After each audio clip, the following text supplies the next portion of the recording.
We mostly, when we pray, we want something. You're in difficulties, you pray.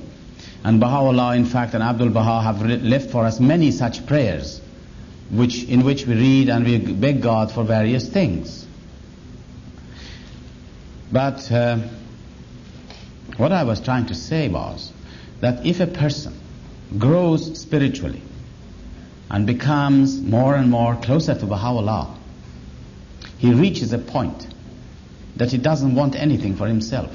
It's not something that you must do it now, but it's a matter of growth. That all that you want is to praise God. All that you want is to turn to Him, is to glorify Him. But it's only a matter of growth. It is not a matter of compulsion that now, from now on, we must go and pray without any desire. We can't do it. And this is why Baha'u'llah and Abdul Baha have known our weaknesses. And all these prayers that you have, which says, oh God, I am in need, I am in this way, I am in that way, give me this, give me that. It's all because of our weaknesses. That when you become stronger, you don't want anything but the cause of God to grow, but to get closer to God. And this is the meaning of prayer without desire. That's what I was wondering. Desire in the sense of desiring the presence of God. Yes. That's not what you're talking about. No. Desiring nearness to God is Yes. always something. Yes. Yes. Yes. Is it permissible to instruct children on the obligatory prayers like in a children's class? Well, surely you can teach them, but they are not obliged to say it. They cannot say it until, or they shouldn't say it until they are 15. The age of 15 is an age in which Baha'is will attain the age which becomes binding on them to carry out the laws of Baha'u'llah. But it's a good thing for them to know that they can say it, they must say it when they grow older. Now how you can instruct them, yes, but they must know it's not a part of their life then until they become 15. There and then here. I'll just... Could you finish up briefly why we should read the writings of Shoghi Effendi? Oh yes, that was a subject I meant to say and I forgot it. But it's too late now. Well, I'll mention... Right. That's an important thing. Let us finish that one. Would you like me to do this? Yes. You see, this is a very important point. I said I've met many believers who are very deep in the faith, who had read the writings of Baha'u'llah, as many as they could find. So much they have read practically all the writings of Abdul Baha. They have known all the history of the faith. They were the most erudite Baha'is we could have, the most knowledgeable. But they really didn't understand the faith. Until Shoghi Effendi came in. Now, the best way I can explain it to you is like this.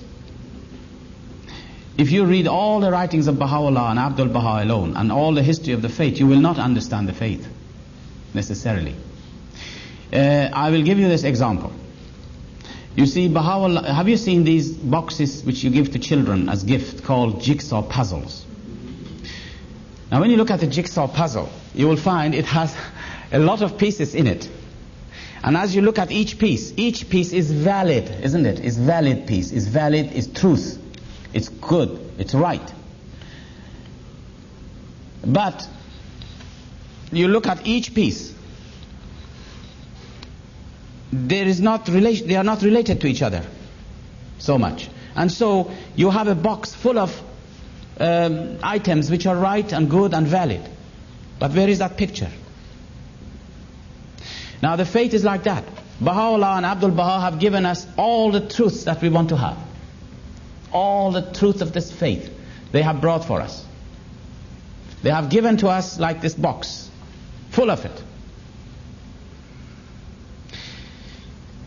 Now, the function of Shoghi Effendi during the 36 years of his ministry was to put this together for us and give us a picture of what it is all about. Relate them together.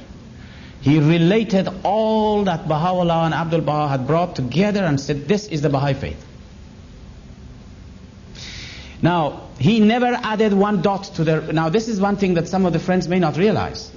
People think that Shoghi Effendi has given us his own views in the faith and added so many things to it. Not at all. Shoghi Effendi has not added one dot to the revelation of Baha'u'llah. All that he has done, He has explained to us, elucidated that as the interpreter of the Word of God, applied it for us. He put together really all that the faith had. He explained to us the function of various elements in the faith, the relationships together, how the laws should be applied, how the teachings should be applied. This is his function. And therefore, not until you read the writings of Shoghi Effendi can you fully appreciate the faith. This is why I said that we had great learned men during the heroic age of the faith, before Shoghi Effendi comes into the scene, who had known all the writing, or some of the writings, a great deal of it. They were very learned people, beautiful people, very spiritual giants, as I call them, really. But really, when you look at it, they had not understood the whole perspective of the faith. In its perspective, they hadn't seen it. And it was Shoghi Effendi who gave it to us. And to me, this is the greatest task that he performed for us. He put together what Baha'u'llah and Abdul Baha brought to us. He formed it, he showed it to us, and he said, this is it. And he gave us the pattern. Now, this is why I feel it's so important for us, if we want to understand the faith, to read his writings. Half of his writings are in English, and half of it are in Persian. But what you have in English is quite sufficient to give us his guidance, and then you can read But so really, when you become a Baha'i, you enter into a field, of a vast field, which has no end to it.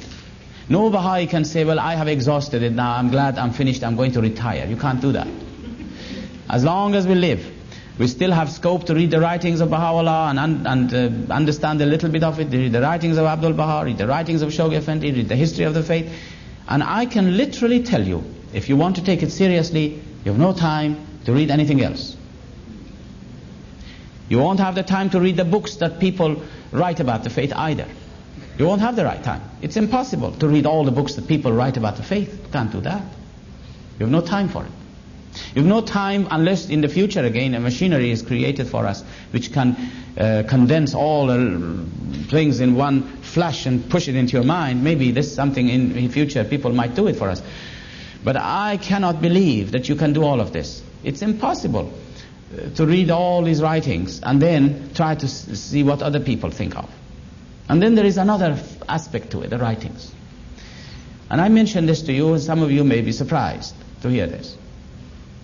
If you read the writings of Baha'u'llah and Abdul Baha and Shoghi Effendi, you don't need to read anything else. You will understand everything. And of course, I'm not saying you shouldn't learn science and technology. Baha'u'llah says we must learn science and technology and all the sciences and arts. But all those knowledges that people acquire, which begins with word and ends with word, will be useless for you. Because here have all the answers to every question that you want is here. And maybe tomorrow we will also talk about this aspect of knowledge and learning a little bit. So now I think we must close the session really because of the time is so short. But maybe we can...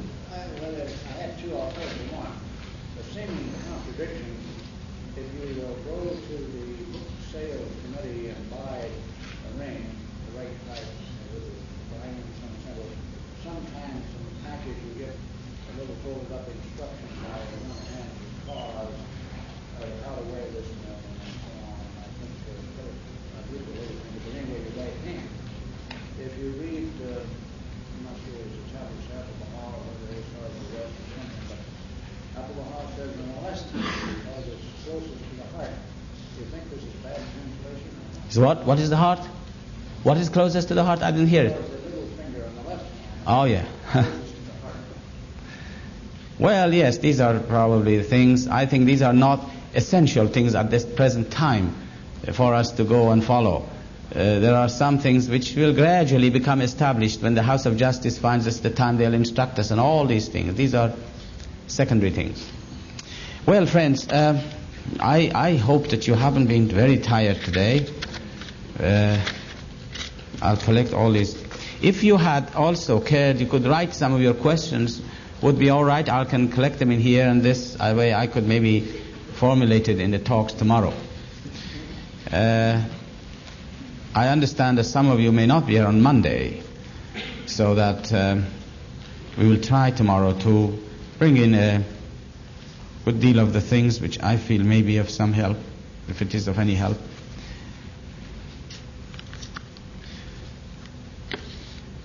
So, with your permission, we will end up this meeting. No, thank you. Thank you very much. Thank you.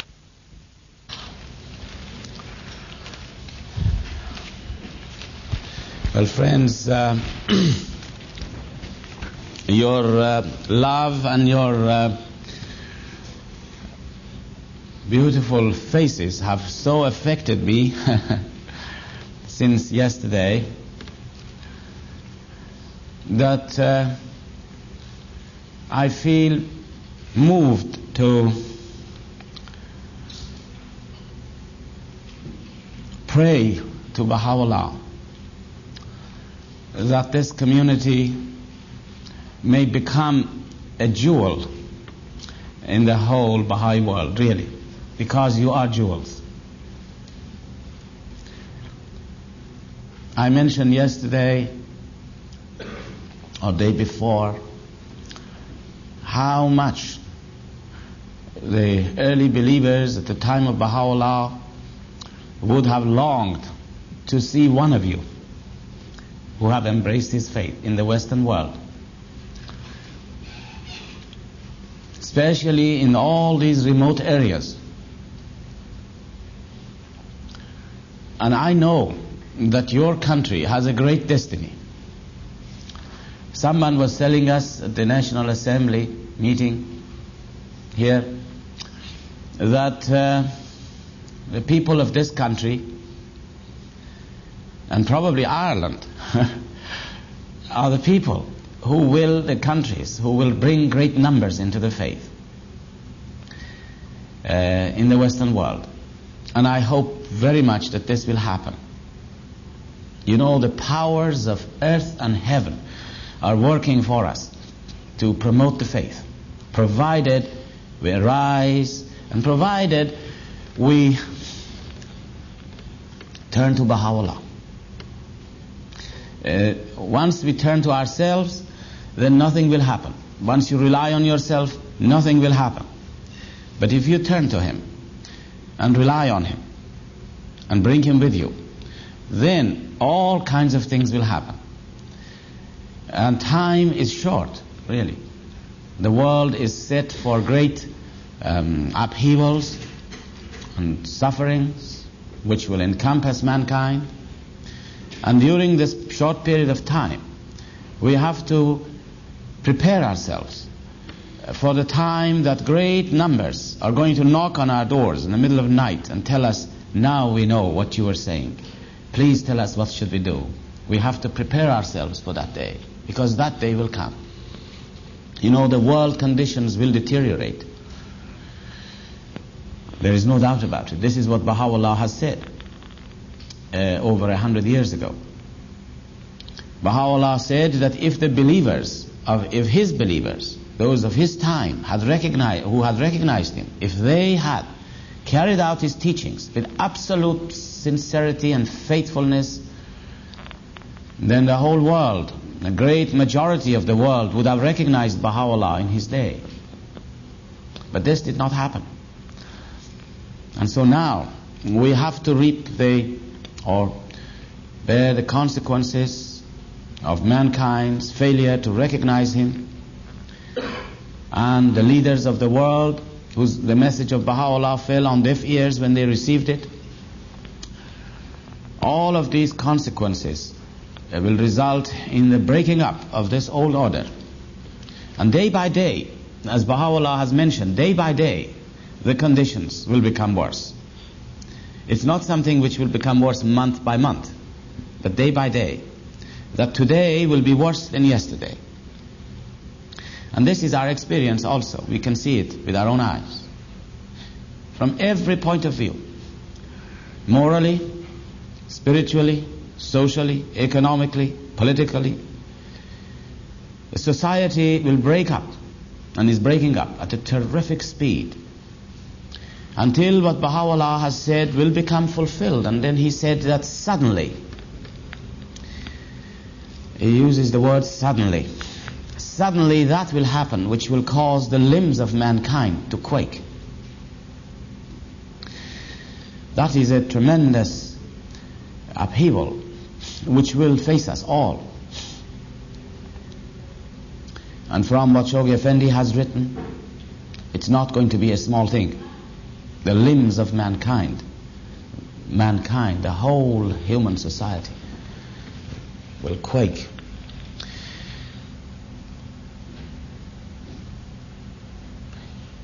And then Baha'u'llah gives us the vision of what happens after that.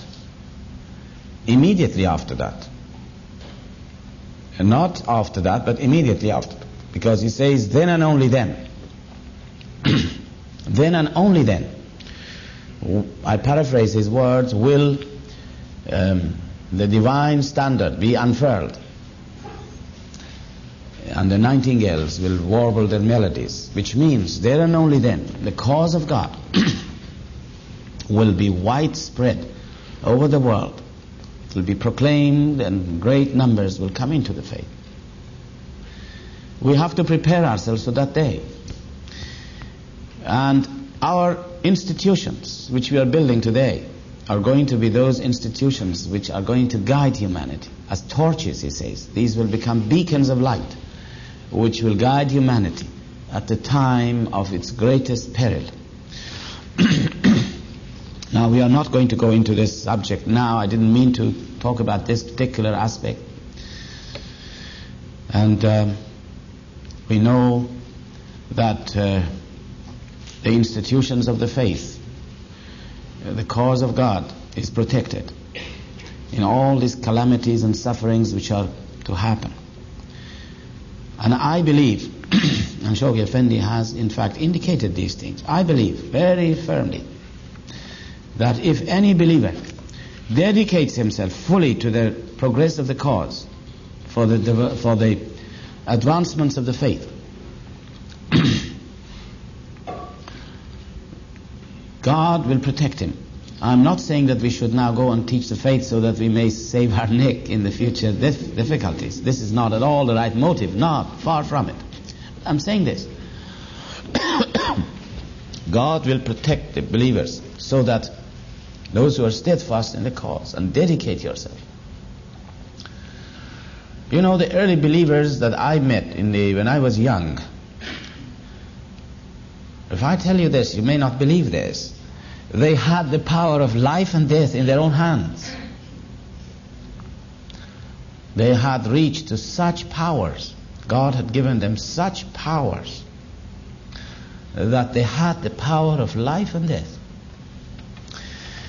And they used it to protect, to propagate the faith, to enlarge its institutions and its society, communities.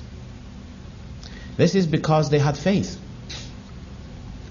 If you have faith to that extent that we have faith, our powers will be to that extent of your faith. And Baha'u'llah mentions those who have been,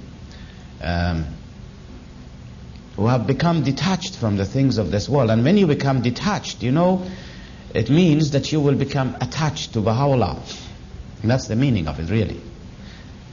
The only barrier we have between us and Baha'u'llah is our attachment to the things of this world.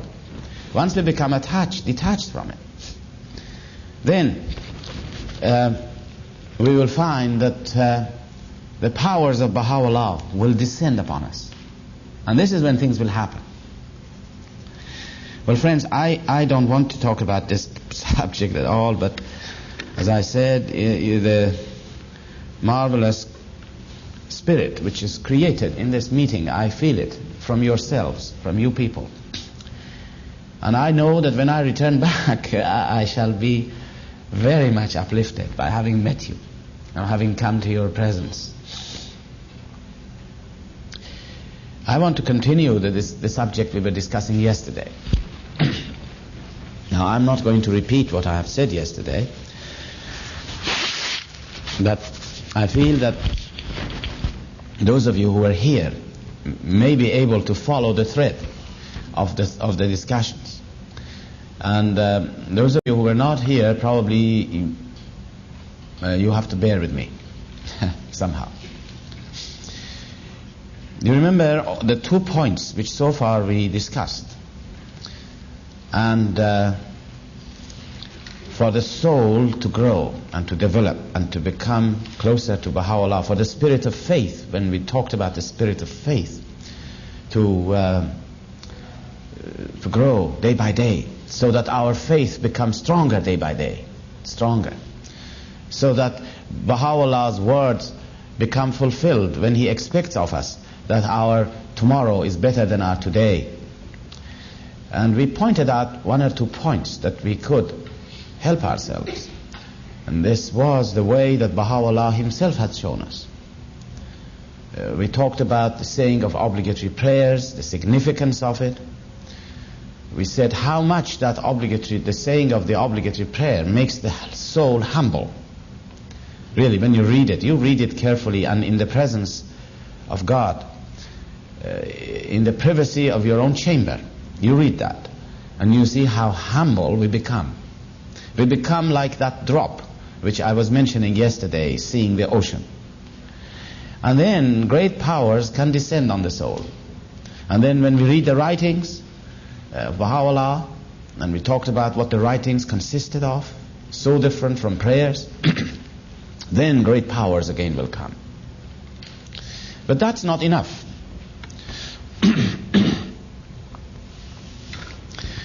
You know, the story of religion is the story of love. When you say you are a Baha'i, you means that we are in love with Baha'u'llah. This is the meaning of it. It's a love story. It's not a story of knowledge. Forget about knowledge. Knowledge is a problem, quite frankly. And we probably talk about this. I'll make sure that I'll talk about this sometime today to you. But love for God, love for Baha'u'llah. We are created to be the lovers. You know, this is the function of man, is to be a lover. And to the extent that we are a lover, to that extent we can enjoy life and we can enjoy living in accordance with the teachings. Now, to be a Baha'i means you are a lover of Baha'u'llah. And of course, loving is a relative term. It varies from person to person. We are at different levels here.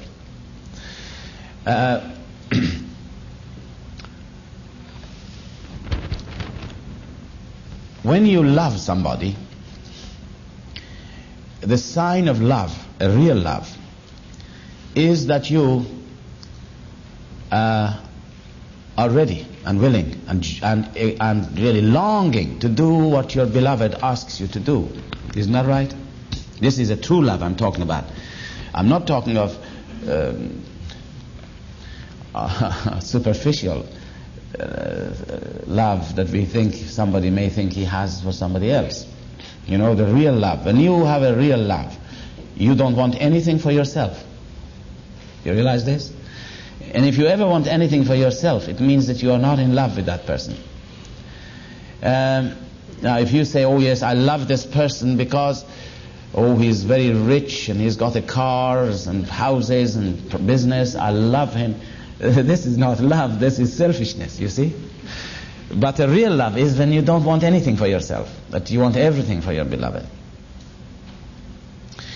Now here we come to a very important point. When we become a Baha'i,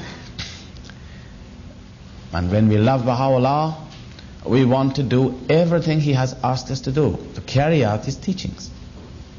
And this is a very important point. If I say I love him but I don't carry out his teachings, then it means it's no use. I read the writings, what's the use of it? I say my prayers but I don't obey Baha'u'llah. You see how these things are related together? How one follows the other? You remember yesterday I was telling you it's something like you have to close all the switches which are in series, one after the other, and if one of them is open, no current can go through. You have to close all the switches. Now this is it. we have to be willing and ready and joyous and longing to carry out his teachings.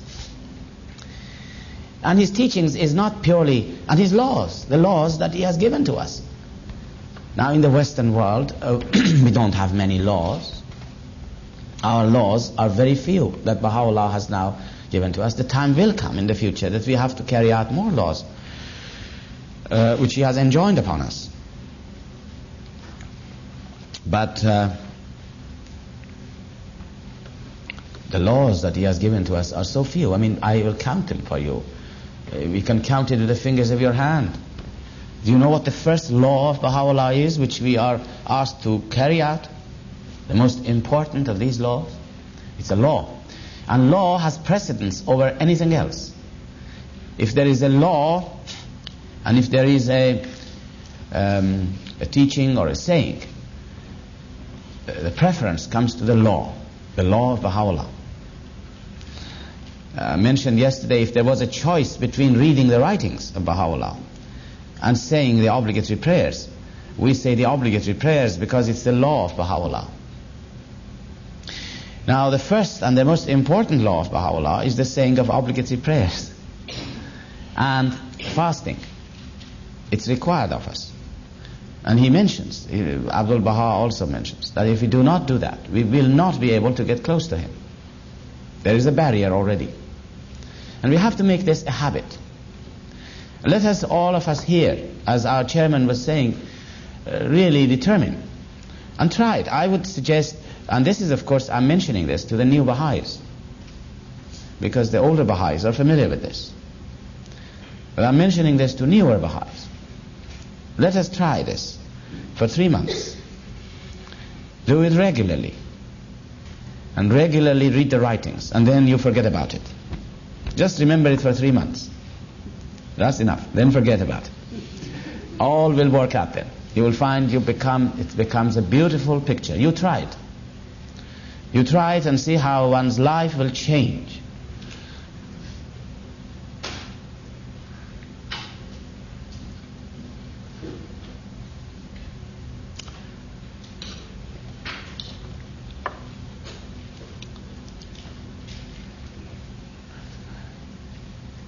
Now, yes, we must, just reading the laws of Baha'u'llah, I was talking about, the fasting, obligatory prayers, the law of marriage, Bahá'í marriage, I'm sure you're all familiar with. The law of prohibition of the drinking of alcohol is one of the laws of Baha'u'llah, which is binding on us.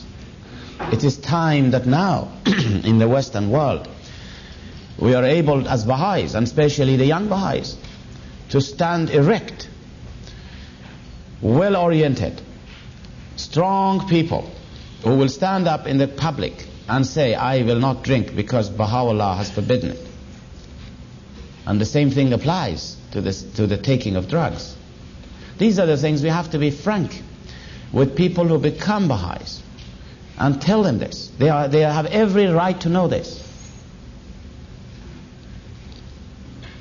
And then the other one is the question of sexual relations outside marriage. It's forbidden by Baha'u'llah. Outside marriage, before and after. Marriage, he has enjoined upon us. And it is not compulsory, but it's a marvelous thing. When I was about 10 or 12 years ago in Ireland, we had about 150, 200 people became Baha'is in one town. Young people. Young men and young women. They became beautiful Baha'is, strong Baha'is. And they all scattered. We asked them to scatter throughout the country. And now they are the people who have built up the foundations of of all the communities we have there. We have now in the south of Ireland 20 local assemblies. And these people have become the foundations of these assemblies. They have pioneered. All of them spread around. And they live recognizing our impotence and our utter nothingness and our humility then you have the makings of a spiritual giant. Servitude, you see, is the greatest station that God has destined for man. There is no greater station than the station of servitude for man. In fact, there are 3 stations, he says, in the world. The station of God, which is above us, the station of the manifestations of God, which is above us, and the station of man is that of servitude. Servitude. And Abdul Baha was the true servant. No person on this earth will ever reach him as low as that in servitude. Because when you go in servitude, you go down, further down, not up. You cannot be a servant and have ambition to become somebody. There is no station for anybody in this faith. And this is a great protection for all of us. If you want to think of a station for somebody, servitude. To be low, to be... Abdul Baha says, make me a dust in the path of thy loved ones. This is true. A dust in the path of loved ones. If ever somebody thinks of saying I, this is a very bad word to use, I. Or my. It's really a bad word. It's the word which has caused all the troubles in the world. But utter nothingness come to us when we see the great ocean of revelation of Baha'u'llah. You cannot artificially become humble. And humility come only to us when we see the greatness of the revelation of Baha'u'llah. Now Abdul Baha became that embodiment of servitude. And he himself begged Baha'u'llah to give him that station when he was a child. When Abdul Baha was a child of about 10 years of age in Baghdad, he had recognized the station of his father. And I mentioned that he recognized it, really recognized who he was. We haven't recognized him. We cannot recognize him. We can only recognize him to a limited degree. Abdul Baha's recognition and the recognition of the Bab as to the station of Baha'u'llah was so complete that it is beyond us. You know that often people think that because Abdul Baha was the son of Baha'u'llah, well, you know how it is between the father and the son. There is always an intimate relationship of intimacy and there is no conventions there. You know, at home when you're alone, you're just very, very relaxed and absolutely free, and there is no restrictions. You're a member of a family, and this is your father, and this is the son, and who knows what the sons these days do to their fathers, and vice versa. But anyhow, we have a very, very intimate relationship. And some people may think that Abdul Baha had the same relationship with his father. Well, he didn't. Although there was this love between them, naturally. But Abdul Baha had so recognized the station of Baha'u'llah as being the Lord of Lords, as being the manifestation, the supreme manifestation of God, that he considered himself as his humblest servant. He would never, in the ordinary time when everybody was out of the house, he would never give himself the liberty of suddenly walking into the room of Baha'u'llah. He would not go in without getting permission, without prostrating himself at his feet. You see, he had recognized him who he was. It wasn't his it wasn't his earthly father. It was God revealed to man. He had recognized that. We haven't recognized it. And therefore he knew what humility meant towards his father. You have heard many stories of Abdul Baha approaching the house in which his father was living, for instance, in the mansion of Bahá'í. When Abdul Baha was in Akka and he was in the Bahá'í, you have heard of that story, I'm sure many of you. He used to ride his donkey to go from Akka to the mansion of Bahá'í. But as soon as he saw the mansion from distance, he would dismount from his donkey, because it is in the conventions of the East, and one of the signs of respect towards your Lord, if you are a servant of somebody, you never go riding to your servant. You must to your Lord. If you are a servant, you never ride to go to see your Lord. You always walk. And so Abdul Baha would dismount from his donkey as a respect towards Just as soon as he saw from 1 mile distance the mansion of Bahji, he would dismount. He would walk. He said he would never go riding to his Lord. And then Baha'u'llah, what a love he had towards Abdul Baha. The outpouring of love and adoration that he had for him was something again out of this world. He often, when he would hear that Abdul Baha is coming to the mansion of Bahji, for example, as soon as he would hear, he would make the whole household and everyone who was around there to be vigilant to see when the master is arriving from distance, and he would send all the men who were there, every person, to go as a welcoming party a mile or two ahead. The master is coming, he said. And he himself would stand on the balcony watching, waiting for the master to come. And those who were with him, usually the female members of the household or some of the disciples who were there, women disciples and who were in that household, he would look to them and say, look at the master, look at the way he walks, look at his majesty, look at his powers, you see.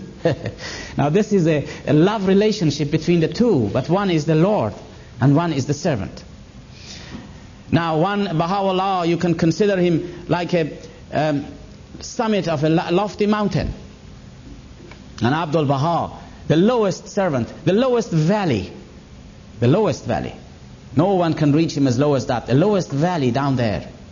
And then when the water pours down from the top of the mountain, where does it accumulate? It accumulates in the lowest valley. And this is how Abdul Baha, you see, one of the distinguishing features of this revelation, and this you have all studied, the covenant, one of the distinguishing features of this revelation is that Baha'u'llah has brought his revelation for us. But unlike the prophets of the past, he never gave it to us. He brought it for us, but he didn't give it to us, his revelation. He gave them to Abdul Baha. This is the meaning of the covenant. All the forces of the revelation of Baha'u'llah, all the forces that he released for 40 years of his ministry, he poured it within the person of Abdul Baha. Abdul Baha became the reservoir of the revelation of Baha'u'llah. It's like this glass in here. This glass contains all the water that is therein. See? Abdul Baha became a container. Baha'u'llah had brought for us two things in this dispensation, and not more and not less. One was his revelation, and one was the person of Abdul Baha. And these two things is all that God has given to mankind in this age. And Abdul Baha became here like a container of the revelation of Baha'u'llah. And although he did not have the powers, although he was not a manifestation of God, he had the powers of the manifestation of God conferred upon him by virtue of containing all that revelation within him. And so what did Baha'u'llah tell us? He says to us this. This is his message. This is the gist of the covenant. He says, everything I have brought for you is with Abdul Baha. Go and get it from him. It is nowhere else. Outside Abdul Baha, nothing exists. It's within him. This is the meaning of the covenant. So you see, because he really received the revelation of Baha'u'llah on behalf of all humanity,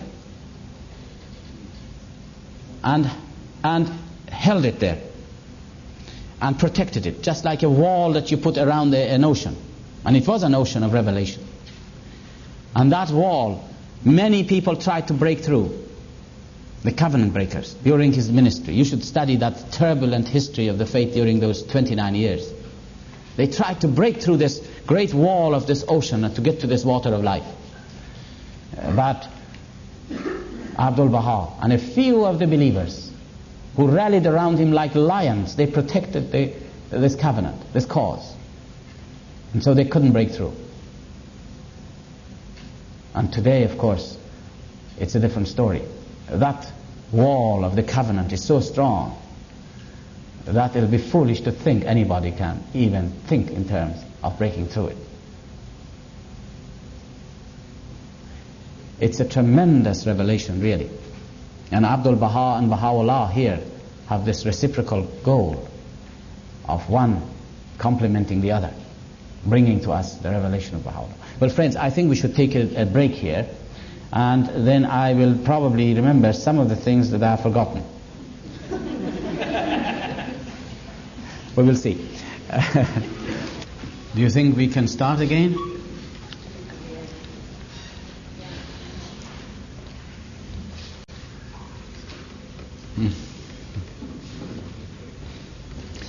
You people must be exhausted, huh? Having been sitting here and listening. Well, where were we now?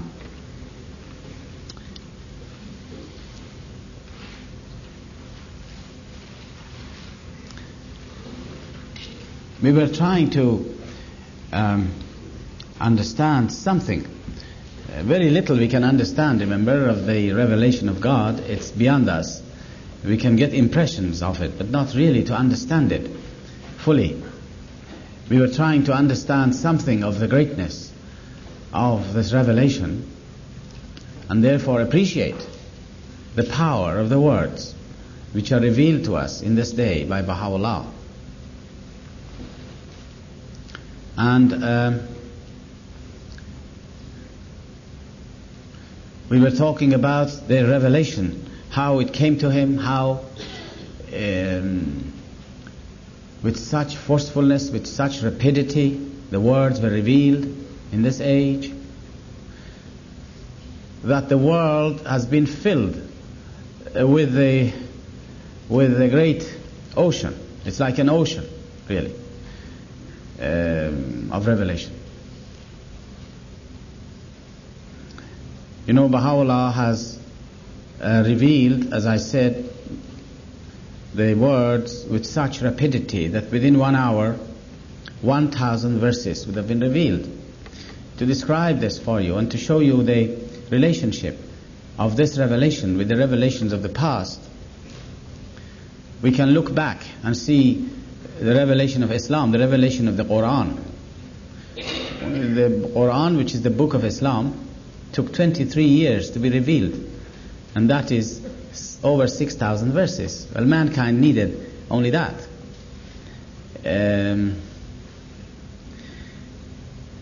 When the Bab appeared, his revelation was so much more profuse in pouring out his words that it took him 6 hours to reveal 1,000 verses. Now Baha'u'llah would reveal that in 1 hour. 6 times, almost 6 times faster than that of the Bab. It's very difficult to imagine what it is like to be placed in that time when revelation came to him. And when the revelation came to him, it was so powerful. The influence upon his own physical body was such that he says whenever revelation came to him, it was as if his body was put on fire. All the limbs of his body was put on fire. And this is why people could not fully look into his face at the time of revelation. They would be so overwhelmed if they did. There were so many people who tried to peep in the room where Baha'u'llah was revealing, and they could not stand it, and some of them fainted. Baha'u'llah would give permission to some of the followers, some of his disciples who begged to see the revelation, that he would allow them to come in. And they would come in and they would stand there for 1 or 2 minutes only. And then Baha'u'llah, with a movement of his hand, would dismiss them, which knew that they could not take it.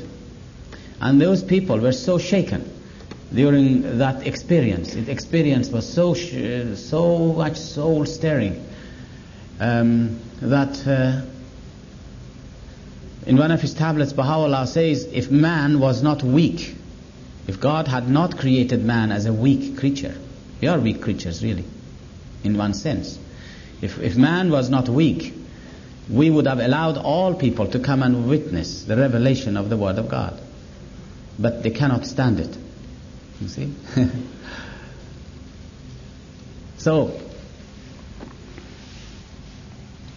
for 40 years, in this way, divine revelation had been pouring upon mankind. And as I said, it has drowned this world in an ocean of revelation. And yet we have only a portion of that revelation in writing. A portion of it. Because there were so many days and nights in the life of Baha'u'llah that he poured out from his lips, the Word of God, revealed so many things which were not recorded. When he was those years in the mountains of Kurdistan, all that was revealed was released into the air, into the open air. And that was all. For 2 years.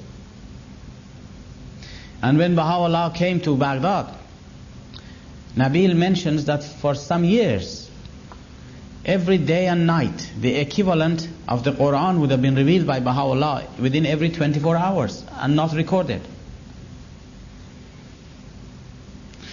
And even there came a time that Baha'u'llah ordered his secretary, at one stage in Baghdad, he was so disappointed from mankind and humanity and those people who were supposed to be his follower or followers of the Bab. He was so much distressed with their attitude and their condition that he asked his amanuensis, his secretary, to take a great portion of his writings, wash them and throw them into the river, saying mankind is not worthy of it in this age. So you see, it's a great, great ocean. And Abdul Baha has added to this yet further of his explanations and elucidations, and he has enriched the Baha'i, the writings of Baha'u'llah. Baha'u'llah has left behind about 15,000 tablets. And some of these tablets may be 1 page, some of them may be 100 pages, 50 pages.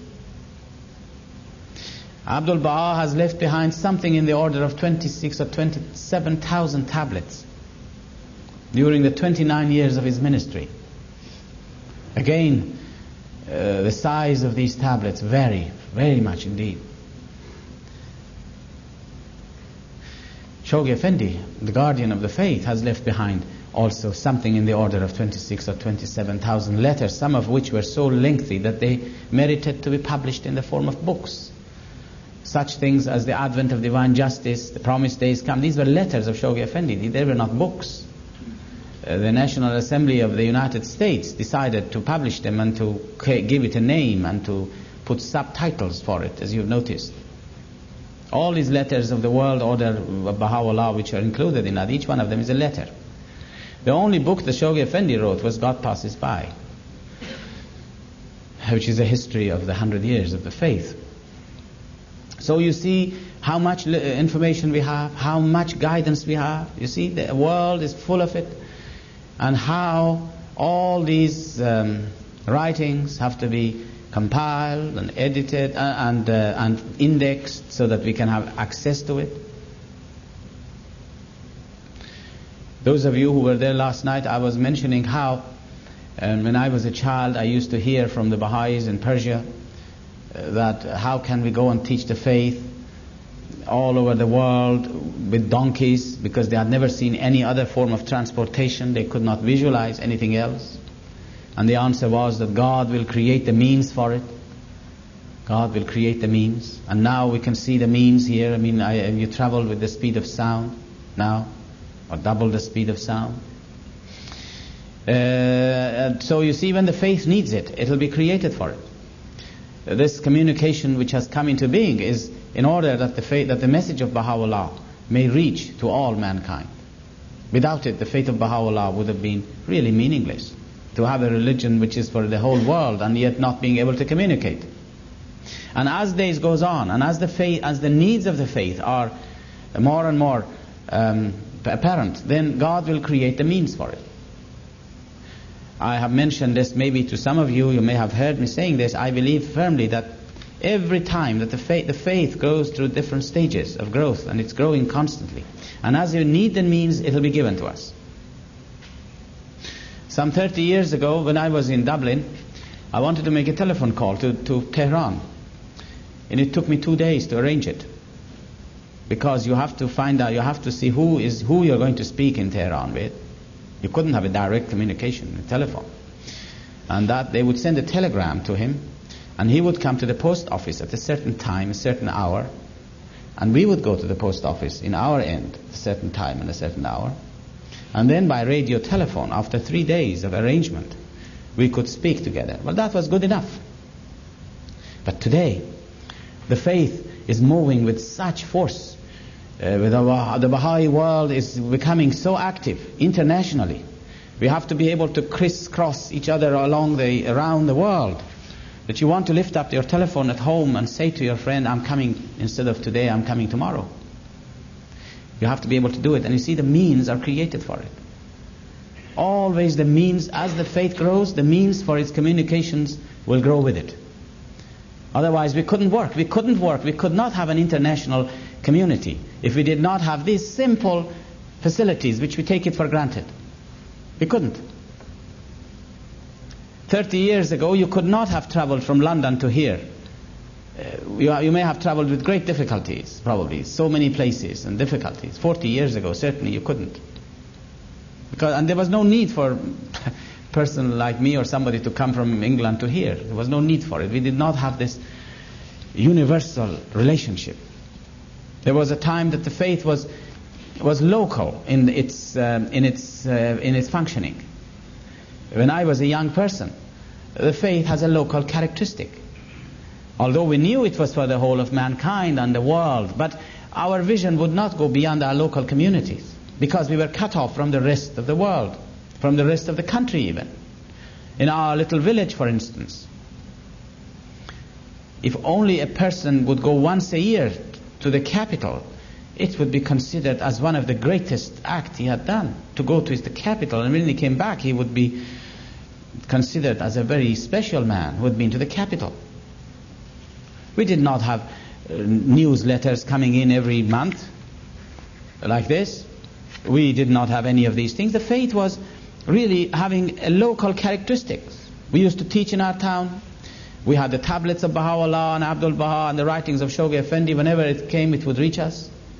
Occasionally, every 6 months, maybe we would hear something from the Central Assembly in Tehran. So you see, the faith was local in character. Our visions was local.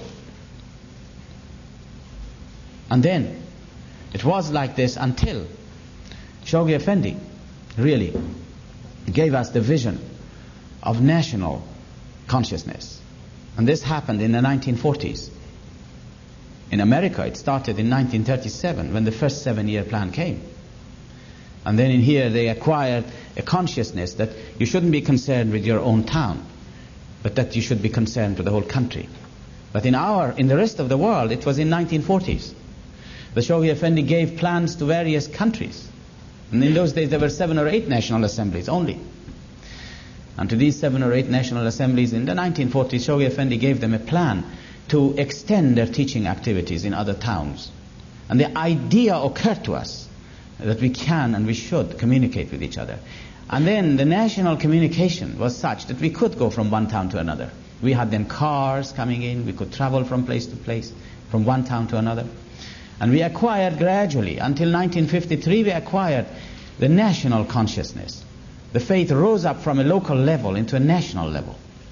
In every country in the world, people began to act as one nation. You could see that. People pioneered from one end of the country to the other to form local spiritual assemblies.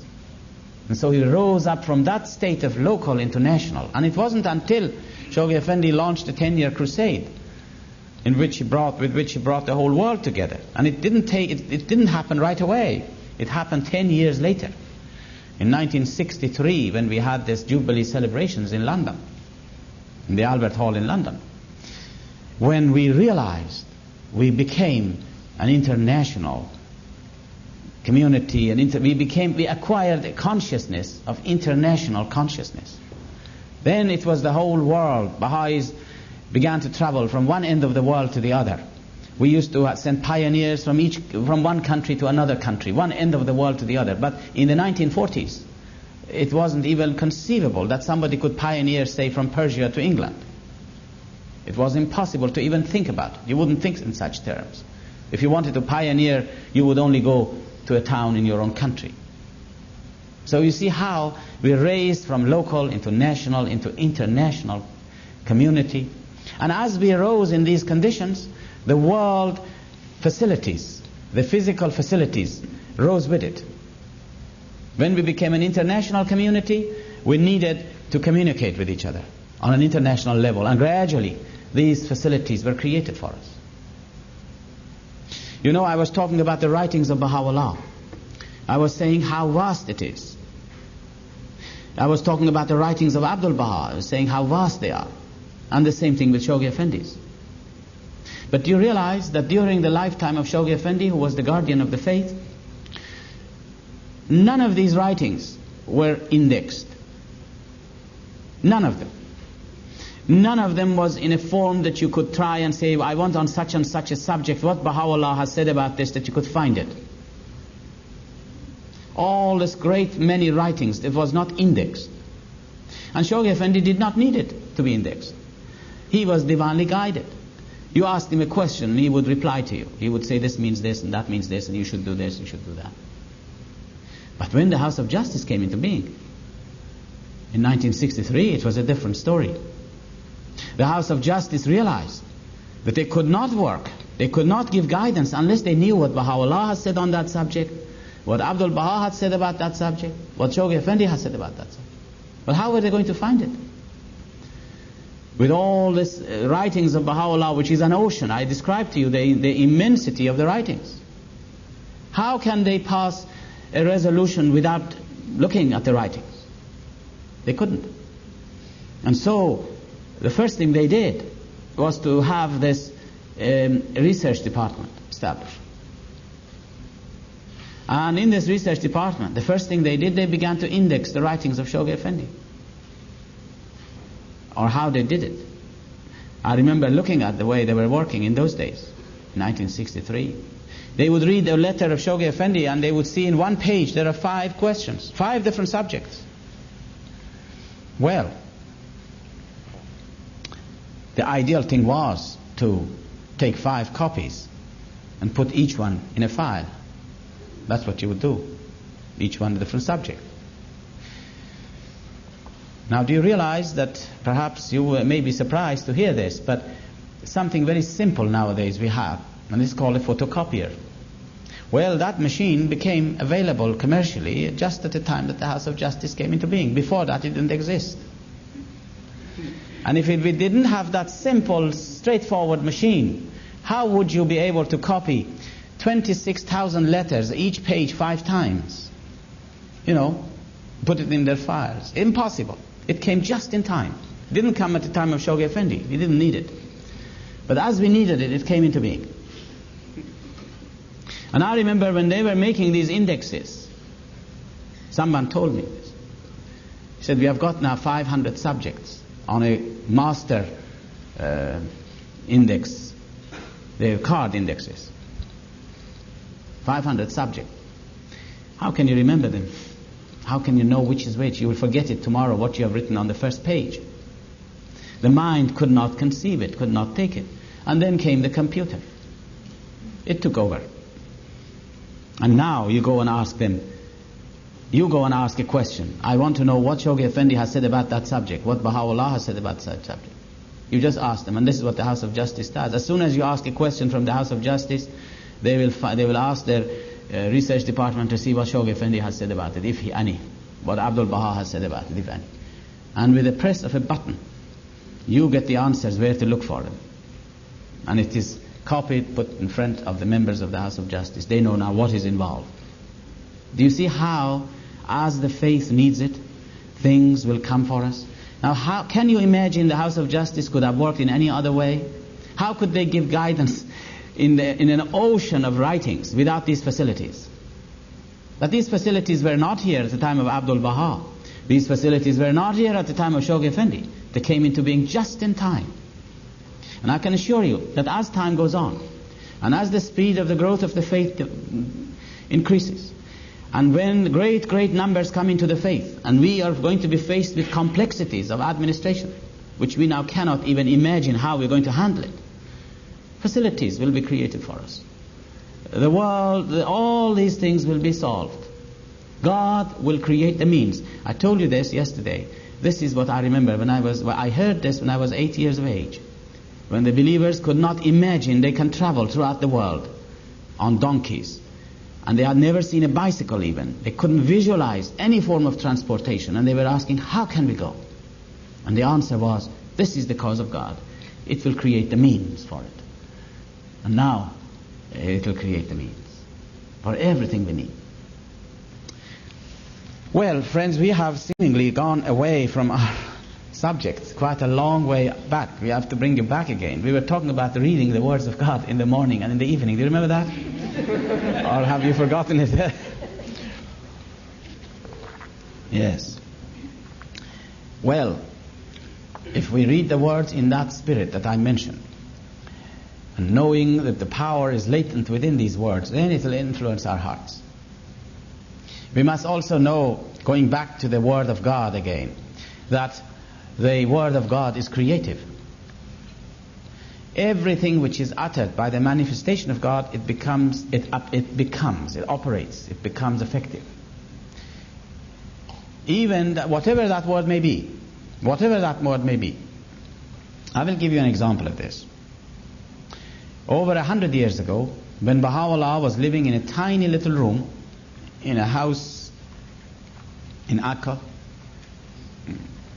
Some of you have already been on pilgrimage. You have seen the little house of Udi Khammar, which is part of the house of Abud.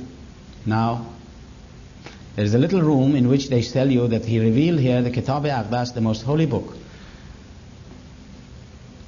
There is nothing in this revelation greater than the revelation of the Kitab-i-Aqdas. This is one thing you can be sure of. There's nothing greater than this revelation of the Kitab-i-Aqdas. Of all the writings of Baha'u'llah, this one stands out. And in this book, Baha'u'llah wrote 4 or 5 lines. Can you imagine writing 4 or 5 downs in that small, depressing little room? And in that 4 or 5 lines, this is what he said. He said, in every locality, in every town, establish a house of justice in my name. And 9 people should become members of this, or something to this effect. I'm paraphrasing his words. And he did not write any more about it, or press us, or push us, or keep on reminding us about it. He just wrote those few lines, and he went. Now, look at what those few lines have done to the world in our communities. Look at what it has done. Tens of thousands of families have left their homes, have given up their jobs, have sacrificed everything they had, have gone to the most inhospitable parts of the world. Why did they do that? They went there in order to fulfill these words of Baha'u'llah. As pioneers to form local spiritual assemblies, which are the nucleus of those houses of justice which Baha'u'llah has ordered. You see the creativity of the word? And now we have about 30,000 of these institutions. 30,000 of them. And we are not going to stop here and say, well, this is a difficult job. And really it is. It's the most difficult job to form assemblies. You realize this. We are not going to say, well, look, this is too much. Let us drop it. We have enough. Let us do all the other teachings of Baha'u'llah, but not this one. We are not going to say that. On the contrary. We're going to continue and continue and continue until such time that every locality on the surface of this earth will have its house of justice. You see the creativity of the word now? Without forcing anybody? People give their lives for establishing local spiritual assemblies today. These are not words, this is the truth. People have given their lives for the establishment of these institutions. So much sacrifice have gone into it that if you study the history of the building up of these institutions, which have been brought about by pioneering movements all over the world, people of all colors and classes and races, not that they are all Europeans or Americans or Persians who do this, peoples of all colors and classes and backgrounds, speaking all kinds of languages, they have arisen with the same spirit to promote this principle. This very 4 lines in the Kitab-i-Aqdas, that's all they're doing. You see now the creativity of the word, how the word of God is created, penetrates into the hearts. Now so when we recite the words in the morning and in the evening, we must remember these things. We must remember it's the word of our Creator. We must remember the way it was revealed. We must remember that these words are creative. We must remember that these words penetrate into the hearts. It has infinite significances and meanings and powers within it. And then, of course, it will affect us. And also, above all, we must look at that great ocean. Never leave it out of our sight. You remember the story of the drop on the ocean? We must always look at the greatness of that ocean of revelation, and then we become humble, and then these words will penetrate into our hearts. And so when we read the words, when I read the words, when you read the words in the morning, recite them, and then you go to your work, we will remember it. We must remember it. And when you are dealing with business, in your business, whatever it is, from time to time, let the thought of Baha'u'llah come to your mind. Let it flash into your mind, Baha'u'llah, his words that you have read this morning. Just flash it. It comes as a flash in your mind. And it becomes like a sharp electric impulse in our bodies. And even the man who is looking at you is not a Baha'i. He could notice a difference in you. There is something happens. You just are a different person. You've just been in communing with him in that instant, without interfering with your work. And so you see, in this way, the food is being digested now. What we have read, they'll penetrate into our hearts. And then you become hungry when you get home to read more of the words of God. When we started this sort of discussions and talks in some European countries, especially in Ireland that I live there, and the Irish people are very, very spiritual people. Very spiritual people. They took it to heart. And one of them asked a question, a very genuine question. He said, look, in the mornings I have in such a rush to go to my work. I can't read the writings. And of course you realize this. The Baha'u'llah says you must read it in the morning and in the evening. If I don't read it in the morning, and then the evening comes, I have, as if I've gone out without my breakfast, spiritual breakfast. And I'm afraid Baha'u'llah had not said that it doesn't matter if you didn't read it in the morning, it doesn't matter, lump them together and read it one go. It says in the morning and in the evening. I'm sorry. And there is a reason for it, is, as I mentioned today, it's that these words may penetrate into our hearts. Just like food that you eat, you have the food in the morning, you have to take the food in the evening. So, it's very important. When I go to my office and I'm very busy and I have not read the words in the morning, and then the morning comes and goes, and then when I go home, I've missed reading the writings. And they said, what are we going to do? Because some people said, we can't do it in the mornings. We can't get up earlier. There we are. And we are tired in the mornings. You know, some people stay very late nights for some reason. And then in the mornings they can't get up. I've seen many of them like that. Especially in summer schools it's like this. Always the classes in the morning is absolutely empty. And people, to such an extent that I know in some countries they have come to the conclusion that classes in the morning shouldn't start until 11:30. They just can't help it. No matter what they do, people are staying till 3 in the morning, 4 in the mornings, having all kinds of fun and talks and late night sessions. And somehow people like late night sessions, as we call them, you know, which is informal, sitting together and talking, than the official lectures. So, now, what are we going to do, he said. I said, I'm tired in the mornings. No time. Well, the idea came, why not take a book with you to your office? You can't let this day pass without reading the words. So take a book with you, one of the writings of Baha'u'llah. And so it became customary for some people to take the hidden words with them. And then they find 10 minutes to sit down at some place and read it. You see, this is important, to be serious about it. And to be regular. It's no use to read it this week and then next week saying, oh yes, we must read every day. I read last week one passage, I read one passage this week. You know, it's just saying I've eaten my food last month and I'm going to have another feed today. You know, Baha'u'llah has said every morning and every evening. And he said, if you don't read it, you are not faithful to the covenant of God. I tell you a story. 2 months ago, we were in Paris, and we were staying with some friends. My wife and family, and we were all staying with some friends. We had an Irish young lady who we knew she was in Paris also. And we invited her to come and stay that night with us so that we could see her. Oh, she said, I would love to come. But she said, I'm in town now. I can't go home. I have no pajamas to bring with me. I have no toothbrush. Oh, these people said, we'll give it to you. Doesn't matter. Come on in. She said to me, there is another problem. Now all of this happening to visiting. I said, what is the problem?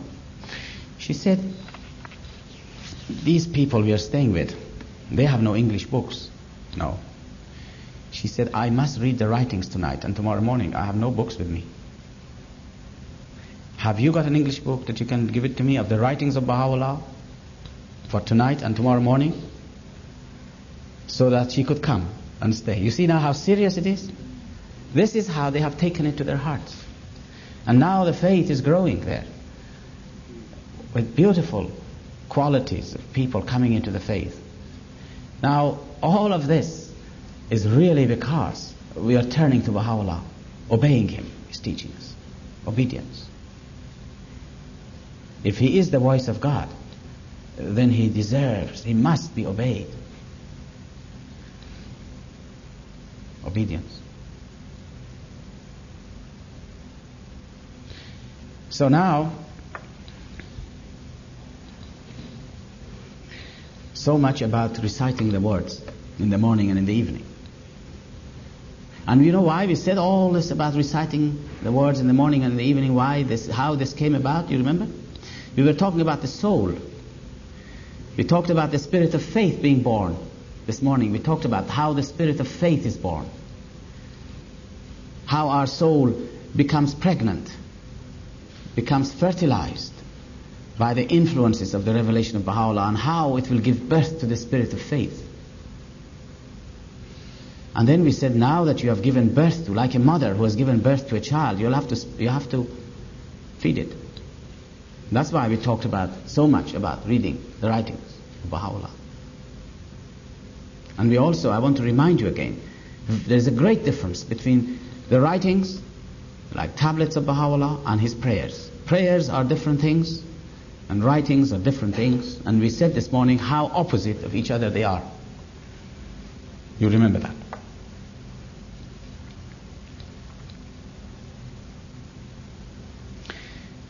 Now I want to go a little further. It's not only that we should read the writings and then everything will be fine. You have to do other things.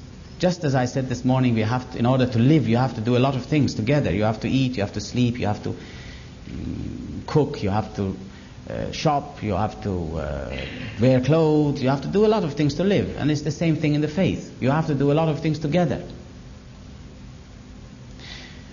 The other subject that I want to bring up now, that is a subject which may be foreign to many of us. And I'll mention it frankly, it may be foreign to so many of us who come from the Christian background. Reading the writings is not foreign. Saying prayers is not foreign. But one of the laws of Baha'u'llah is the saying of obligatory prayers. Now, I want to tell you a little bit about this obligatory prayer so that you can see what it is. It is not just a prayer. This is something you must remember. It's not just a prayer. You cannot put it on the same level as ordinary prayers that we have. In the original language, there is a special word for it, which is different from prayer. But because there is no word in English to translate it into, it has been translated in this form of calling it obligatory prayer, to indicate it's an obligation to perform that rite. It's the Bahá'í rite. It's the ritual. You see, the faith is not without rituals. We have some rituals. But the only thing is this: these rituals are not man-made. these rituals, these rites are given to us by Baha'u'llah. The saying of obligatory prayers is a religious rite. And it is a law of Baha'u'llah. And if there is a choice of saying the obligatory prayers, if you have a choice to say the obligatory prayer today or read the writings, the obligatory prayers have precedence.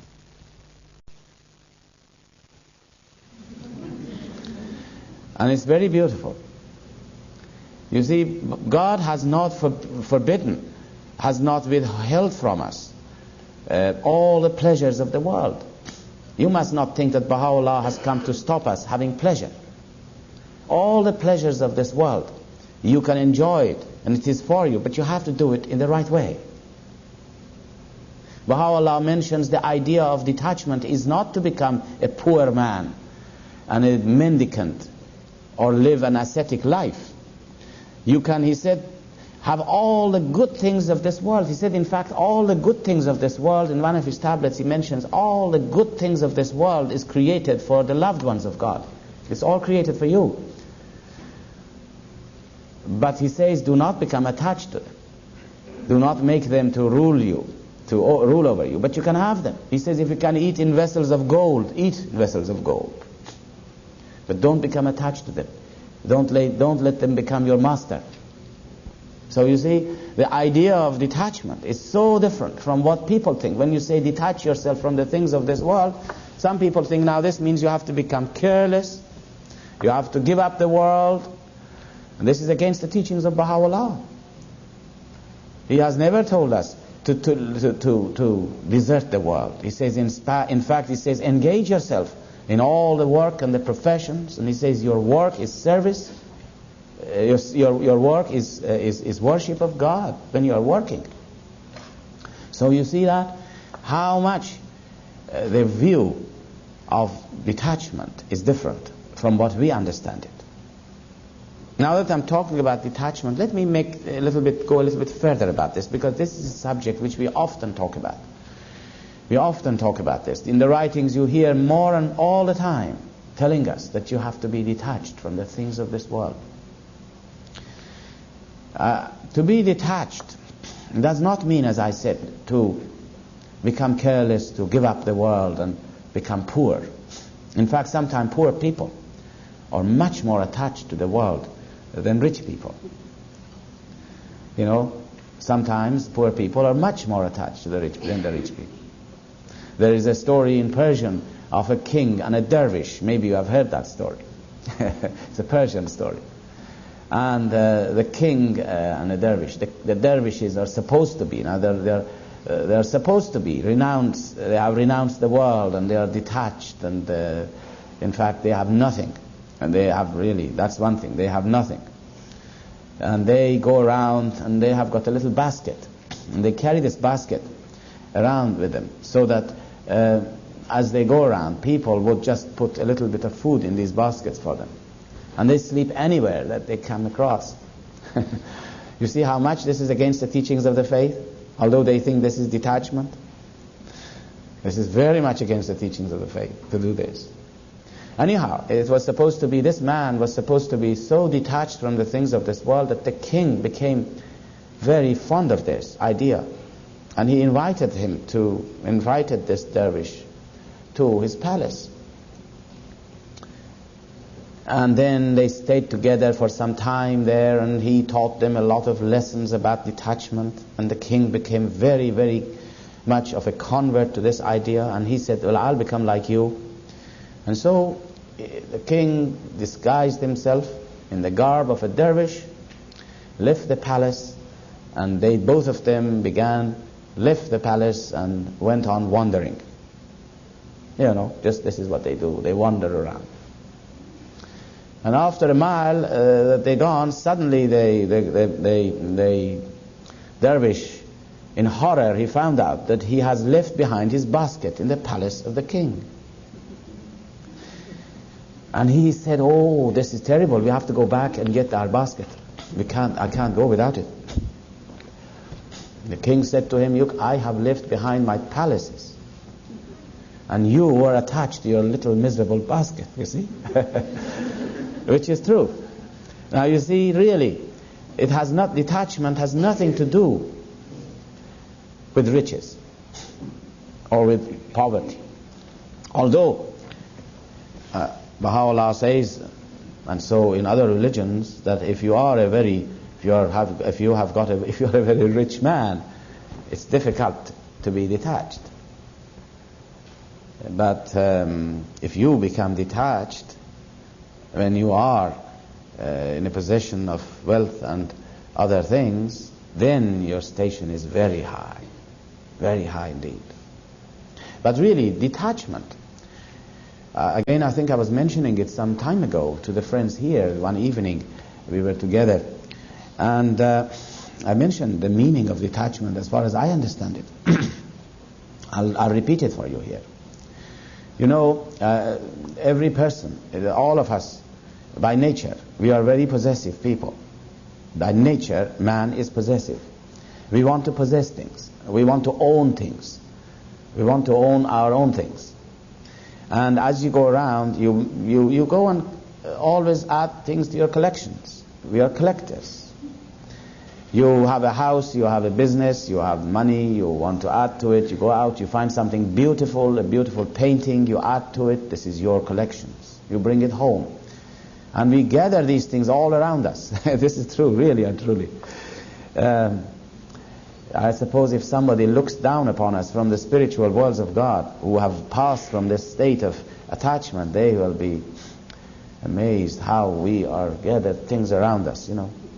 It's like these little creatures who store their food, you know, and they are protecting it with their lives. We are really very queer people. This is the way man is. This is the way God has created us. What can you do? This is the animal in us. We are possessive. And we are the master in this. You know, the master always stands in the middle and all our things revolve around us. We are the most important thing. And everything revolves around it. Everything beautiful you buy, you add to your collections. Until one day, you come across the faith. And you say, this is a very beautiful thing. This is the most beautiful thing I've got. And then you add it to your collections. Yes, you are in the middle, and all the things revolve around you, your house, your business, your family, your possessions, and your faith. You see? You have an hour for your hobbies, you have an hour for your family, you have so many hours for your work, and you have an hour for the faith. Well, such a man is attached to the things of this world. He is not detached. You see? He's not detached. He is attached. Because he pays the same attention to his house, or much more maybe, than to his faith. But if you put the faith in the middle of your life as a pivot, as an axis of our life, and then we and our possessions revolve around it, then you are detached. You still can keep your possessions. But the faith is first in your life. This is really a practical way of knowing what is attachment and what is detachment. And so that when the challenge comes to us, and always challenges come to the Baha'is, to arise and serve the faith. When the challenge comes to us, then we know what to give, how much of our possessions to give, how much of our time to give. And you will give all your time if necessary, because the faith is first in your life. And if I want to move my home and go to some other town, I'll find out whether the faith is going to benefit from it, or whether the faith is going to be harmed by it. And then I'll do according to what the faith needs. This is really a criterion for finding out whether one is attached or one is not attached to the things of this world. And I will mention one form of attachment which is the most formidable and the most harmful and the most difficult maybe. It is not attachment to things. It is attachment to our own self. The ego. Attachment to our own self. This is the most dangerous form, and it will take probably a lifetime to get rid of it. A lifetime. It needs spiritual battles that we have to fight always within us to subdue the self. The self is the greatest enemy we have. And I don't want you to mix up the self of man with the soul. The self is what is the animal self. Is the force within us which drives us towards animal nature. That is the self. And we have to always be in a position to have a rein on that dangerous animal. And whenever it raises its head, just put it back in its place. This is where we have to be always in control. I will give you an example of what I mean by this, our own self. I'll give you an example of this. And I will give you an example of one of those, the local spiritual assemblies are places where we are all tested when we go into it. And when we sit there, we will be tested. That's a marvelous testing arena for Baha'is. We are tested all the time, perhaps, and we are not aware of it. Now, I'll give you an example of what self means.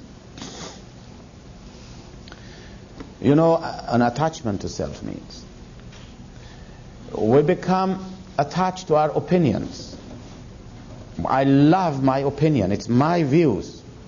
It is my views. It's very important, And I give my views. And if it is not accepted, I'll be upset. And if it is accepted, I'll be delighted. And I will go around and say, this was my idea. I was mentioning yesterday, the word I and my is really a very ugly thing in the faith, in life. This is my idea. But really, a person who is selfless is a person who gives his ideas and he forgets about it. Really forgets about it now. Not to just say outwardly forget about it, but really. And so that if your idea was put forward, and if they said, what a marvelous idea it is, we are going to write to the House of Justice and say this person's ideas have been so marvelous that I don't feel, oh great, now I'm elated and I'm exalted, this is my idea. Now as soon as you think in your heart, that way, be sure we are attached to our own self. This is the attachment to our own self. One example of it. Or if they came back and said this was a terrible idea, this man's ideas is horrible. Every time he comes, he gives us terrible ideas. Okay. One should not be affected by it. You just have given your ideas, you forget about it.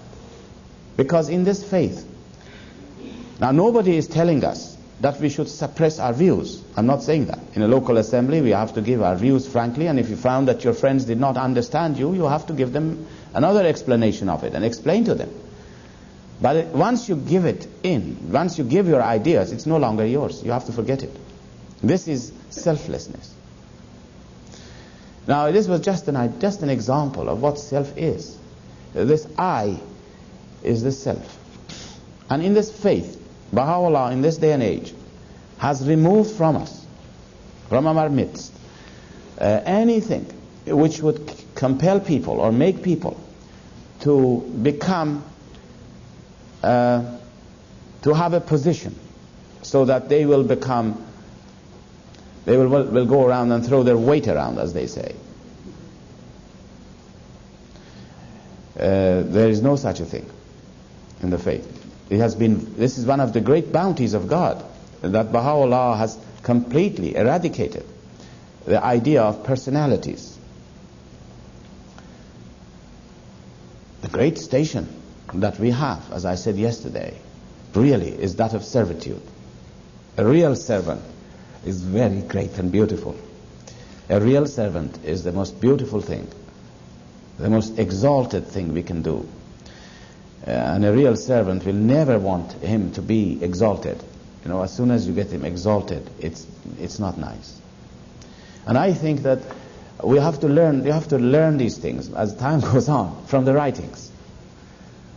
I mentioned that yesterday. I'm not going to repeat it.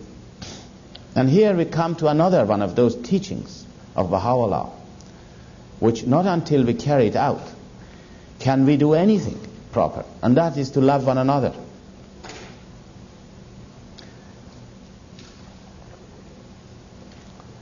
To love one another. Now you see, you cannot force yourself to love somebody, can you? And it's no good to do that either. It's a worse thing. It's a bad thing to do. It's better not to do it if it is artificial. I know, we all understand this. Love must come from the heart. But it is easy to love people you like. It's not easy to love people you don't like. And we must also be practical. In all these communities, there are people who do something to you which you don't respond positively to. You feel irritated sometimes, maybe. I don't know. And that is why we come to dislike people. I'm talking to you frankly. Now, how can we love that person that you dislike or you don't like so much? And not until we are able to love him can we do anything in this life, in this faith. Nothing. You read the writings all day, you say your prayers every day, you carry out all the teachings of Baha'u'llah, but if you don't love the friends with all your heart, you don't love each other, then things will not go forward. We become frustrated, we become unhappy, even though I read the writings every day. Now,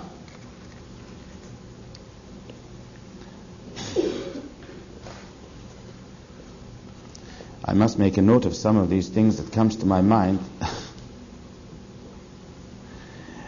Now, I will tell you an incident which happened to me some years ago, and that might explain what I'm trying to say. Some years ago, I was walking in a very crowded street in London. Very crowded. Thousands of people pass you every minute. And these people don't mean much to you because you don't even take notice of them, as if they are not there. And then suddenly, I noticed across the road, on the other side of the street, there was a man who used to come to our firesides years before. He was not a Baha'i, but he used to come to our firesides. And as soon as I saw that man, my heart jumped for him. And I said to myself, look at this crowd. None of them probably know about Baha'u'llah, but that man has heard the name of Baha'u'llah, and this is marvelous. The distinction. I could see the distinction. He has heard the name of Baha'u'llah many a times. He is distinguished in my sight from the rest of them who haven't heard it. To hear the name of Baha'u'llah is a great privilege, a great distinction. You see now? Now how much more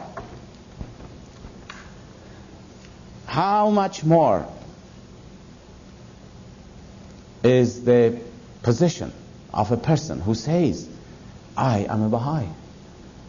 Can you see the station of this person?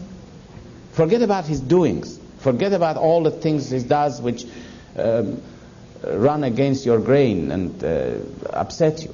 But look at what he has. He is a Baha'i. Now when I say he is a Baha'i, what does it mean really? I can only talk about myself.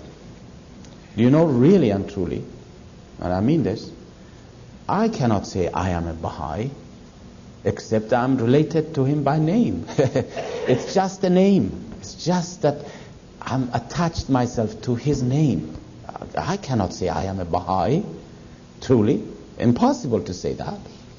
But by name, I am attached to him. And that is a distinction.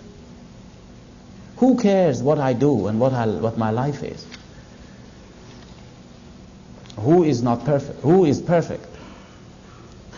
We all have our shortcomings. But this person has a trace of Baha'u'llah in him.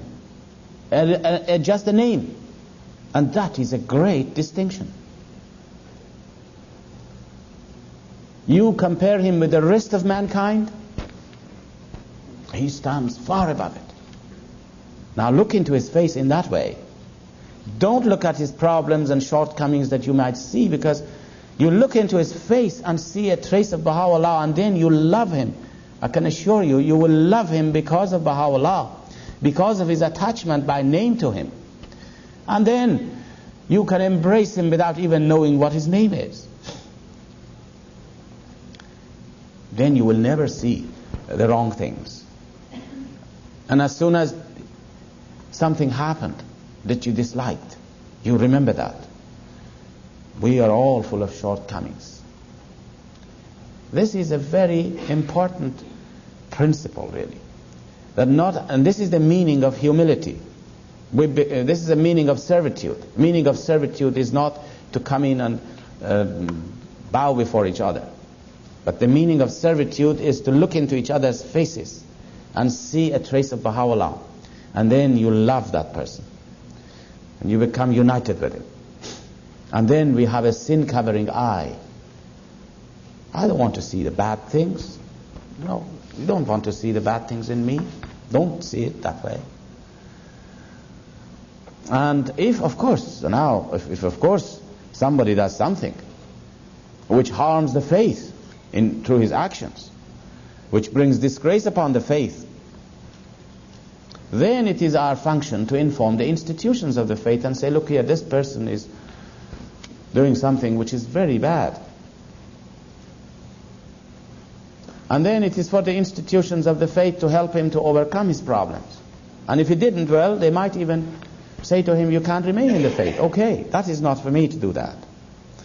But as an individual, we have to have a sin-covering eye, and to see in every face a trace of Baha'u'llah. There definitely is. And that is what makes every person so beautiful, really. It's that which makes every person so beautiful and so distinguished. You read the writings and see what the station he has destined for a true believer. Someone who is attached by name in the sight of God. You remember what Christ said? He said, when the man came to him, his disciples, and said to him, my father is dead, can I go and bury him? He said, leave the dead to bury their dead. Means all the people in his sight who had not faith were dead. Now this is not in any way to indicate that we have to look down upon people, far from it. And go out and say, oh, you're dead, you're no good. No, far from it. When you become a Baha'i, you realize all your shortcomings. I will recognize my own shortcomings. As soon as you become a Baha'i, you can find out you're full of shortcomings. All the shortcomings come to light. Those of you who were here, I was talking about it yesterday, saying that when the lamp lights up, when the light is there, you see, when I look into this light, can I see anything bad in him? No. You can see all the light. But I'm sure if you go very close to it, if you switch it off, they're full of dust. But you won't see the dust. This is how we should look into the faces of the friends. See a little bit of Baha'u'llah, and that will overlook. You can then overlook. You won't see anything else. Really, you won't see anything else. Everybody has good qualities, marvelous qualities. And one of the things that we have to learn to do is to encourage each other. Is to encourage, the local assemblies should encourage the friends. The friends should encourage their friends.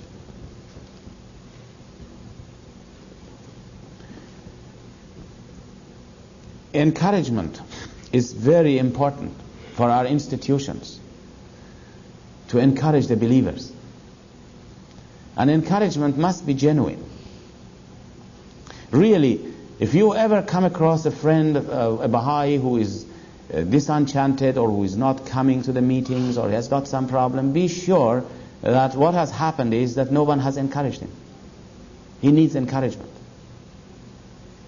I'll give you an example, a story of this. And this is a very beautiful story I heard from one of our auxiliary board members in Britain. This woman is a teacher. And she teaches difficult children. All the rebellious type children are brought to her class. You know, children who nobody can manage them. when they come in, they really disturb everything. And she is in charge of this. In big schools, there is a problem. Often you come across children who no teacher can handle. Well, she tells us how she works with them. She said, I must find something good in them and then encourage them. That's the only way, he said, I can harness them. This is a very, very wise thing. This is how the faith has grown also. This is how Shoghi Effendi always, and Baha'u'llah and Abdul Baha encouraged something. They saw something in you which was good, and that thing they elaborated on and encouraged it. Because encouragement must be genuine. You cannot go and falsely encourage somebody and say, oh, what a wonderful person, what wonderful things you have done, without meaning it. You have to find something in that person. And she said one day, this woman told us, she said one day, a little boy was brought into my class who was the most difficult child. And he was disturbing so much that the whole class was disturbed, the whole day. And she said, I looked at him, I tried to find out what good quality I can find in him, and I couldn't. There was no good quality that she could find to praise him, or to help him, to encourage him. I remember I said to him, well, couldn't you do something? Well, send him out of this school, out of the room for a while, if he's disturbing everybody. Oh, she said, if I do that, my relationship is ruined. It's no use. I cannot do that. I must find something. And she said, when we were sitting after a while, I noticed that, all the children in school, most of them, when they sit, they stoop over their desk, they just sit down like this. They stoop and they are bending more or less. But she said, I saw that this fellow Billy is sitting straight. Now that was good enough to start him. So she said, she announced to the whole class, she said, I want all of you to look at Billy. You see how marvelous he is, how straight he sits? Now I want you all to sit like Billy. Now Billy had never heard anybody praising him. And now his eyes opened and he began to look around. He saw he became the center of attraction. Everybody looked at him. Everybody sat straight. Now, Billy becomes excited. He sits there. And he is no longer going to be difficulty. And all the children, every session when they come in, the teacher reminds them, now don't forget, you all have to sit like Billy. And what Billy does, he is so excited about it, because everything he has been doing, everybody has been attacking him more or less of all the wrong things he's doing. Now he's going to do something else which is going to be good, so that the teacher might encourage him again. You see, this is a marvelous lesson. This is what our institutions really are doing, and will be doing, and should be doing really, and ourselves. And I think that encouragement, I'm sure some of the believers who are discouraged and who are left alone, if you find them, anybody like that, if you find what good qualities they have and try to encourage that good quality and say to them that you can serve the faith in that way through this particular ability that you have that nobody else has, we will become excited and they'll come close to us. Now, as I mentioned, this question of loving each other and not trying to judge one another is very important. Because Shoghi Effendi, in one of his writings, he mentions this. He mentions that the function of the individual in relation to another individual is to love each other and to be compassionate and to be loving, but not to judge. Whereas he says the function of the institutions of the faith, the function of the local assemblies and the national assembly, is to apply justice. And when you apply justice, you cannot become compassionate. And Shoghi Effendi says at the present time it's the reverse. The individual Baha'is, when they come together, they judge each other and they act towards each other as if one is a local assembly judging the other person and criticizing. And the local assemblies, when it comes to give, or the national assemblies, when they come to apply justice, they become compassionate.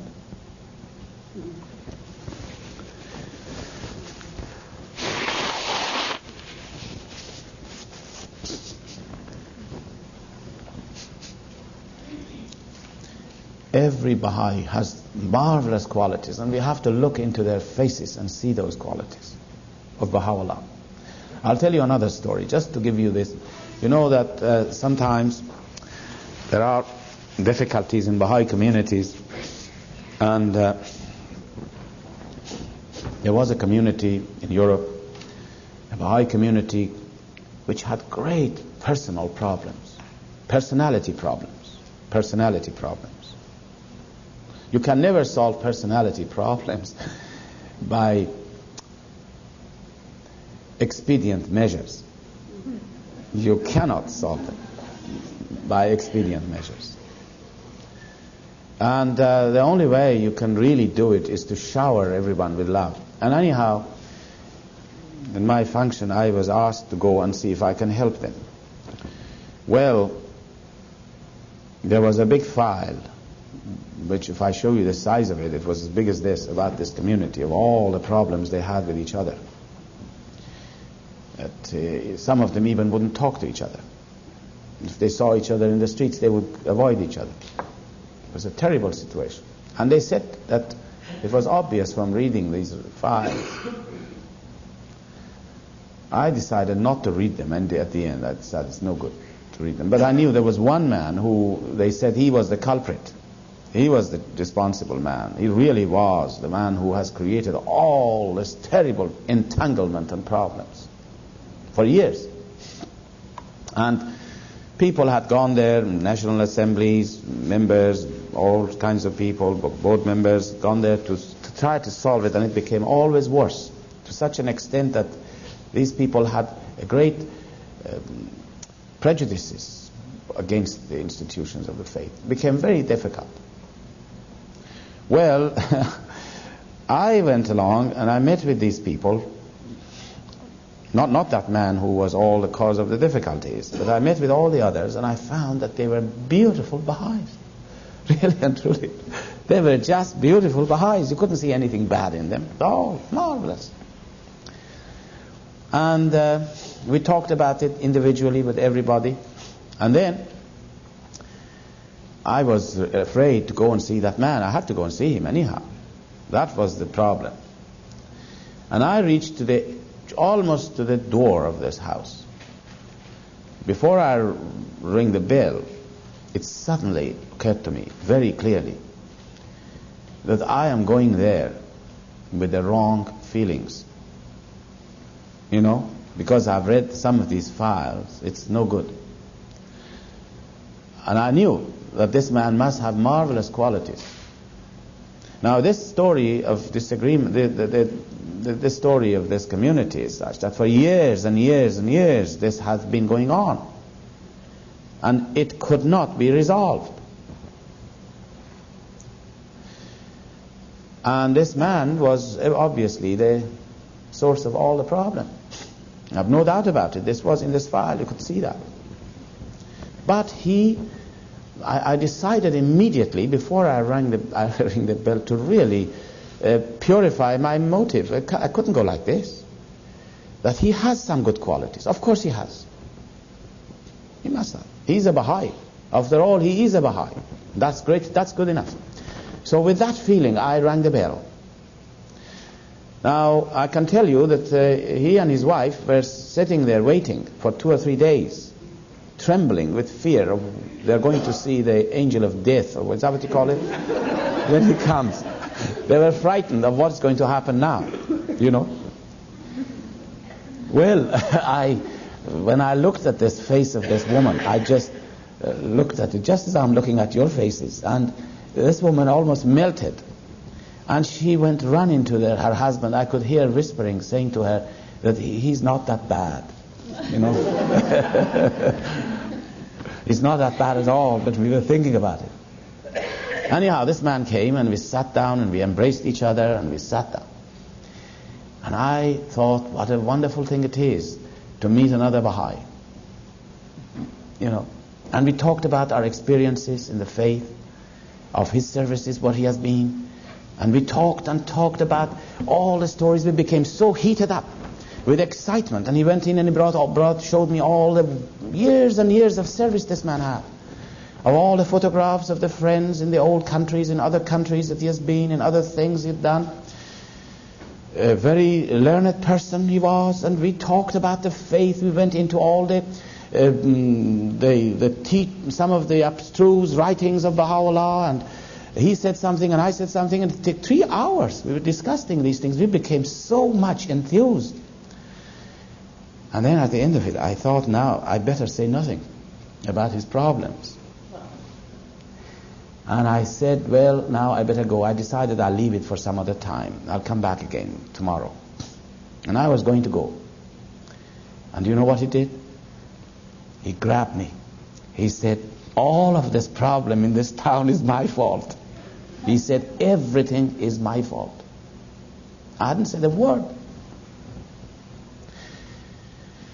He said, I want you to do something. He said, I want you to accompany me to go to the houses of the believers. Now, these are the people he wouldn't talk to. He wouldn't see them. He wouldn't ever. And he said, I want to prostrate myself at their feet and beg forgiveness. I hadn't said anything to him. We never entered the subject. And you know, we did that. He came along, we went up, we knocked on the doors, and people were startled to see him coming to the door of his house. And he literally, he prostrated himself. He cried and cried and cried. And the others cried and cried and cried. And then we went to somebody else's house, and the same thing happened. And in the evening we gathered all the friends together after 2 or 3 years. And it was a crying meeting all the time. They were crying. And ever since, they felt so united, so happy. And then the faith grew in that town. Local people became Baha'is. Now you see, and we never said a word about what this man had done. We have to really, genuinely, in our approach to people, is to see a trace of Baha'u'llah in every soul, in every face. All problems will vanish, I can assure you.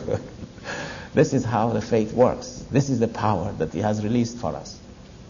God, he has released this tremendous power. And this power is not for me or for you or for him. This power is for everybody. There is no exclusiveness here. Every one of us can draw from this power. Every one of us can attract him to ourselves.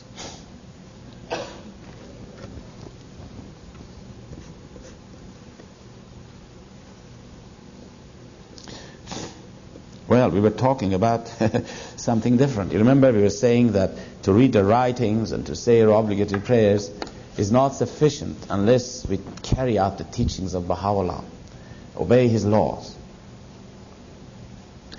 and then to love one another. It's one of the most important teachings. And if we love one another, everything else will work out. And don't force yourself to love, but try to love. Try to see if there is any problem somewhere, to approach it in this way, that we are all we all have to go from this life. You know this. We're not going to be here always. Every one of us will have to go. And this is not a place to enter into. These years that we are living here is not a place that we should try to judge each other and say, oh, this person is so irritating to me, or that person is so difficult. Now, here is where we have to turn to the writings and see what are the teachings of Baha'u'llah and do it for his love. He says, carry out my commandments. I'm paraphrasing the words of Baha'u'llah. Carry out my commandments for the love of my beauty. We do not carry out the teachings of Baha'u'llah because it's good for us. This is a very important point to remember. We don't carry out the teachings because, if I carry out the teachings of Baha'u'llah, I am going to be wise, I'm going to be a good man, I'm going to be a very knowledgeable man. This is not the real motive again.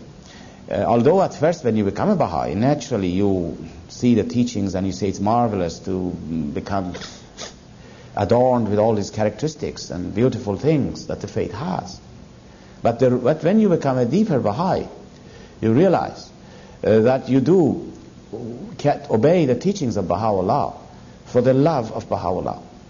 This is a marvelous motive, because you love him. Again, remember, when you love somebody, go back to nature, go back to life. When you love somebody, and you really love somebody, and I'm talking of real love, 100% love, when you really love somebody, you will not question what your beloved wants. You just do it because you love that person. You see? This is the real motive, the real relationship. Although, when you carry out the teachings of Baha'u'llah for the love of him, yes, all those things will be yours. You will become knowledgeable, you will become wise, you will become deep, you will acquire all those qualities, but you acquire it not because you wanted it at first, for yourself, for the satisfaction of yourself, but you've done it because you love him. Just as much as you, when your beloved asks you something in your life, whom you love very much, when he asks for something or she asks for something, you do it because of him or because of her. This is a good motive. This is a real love.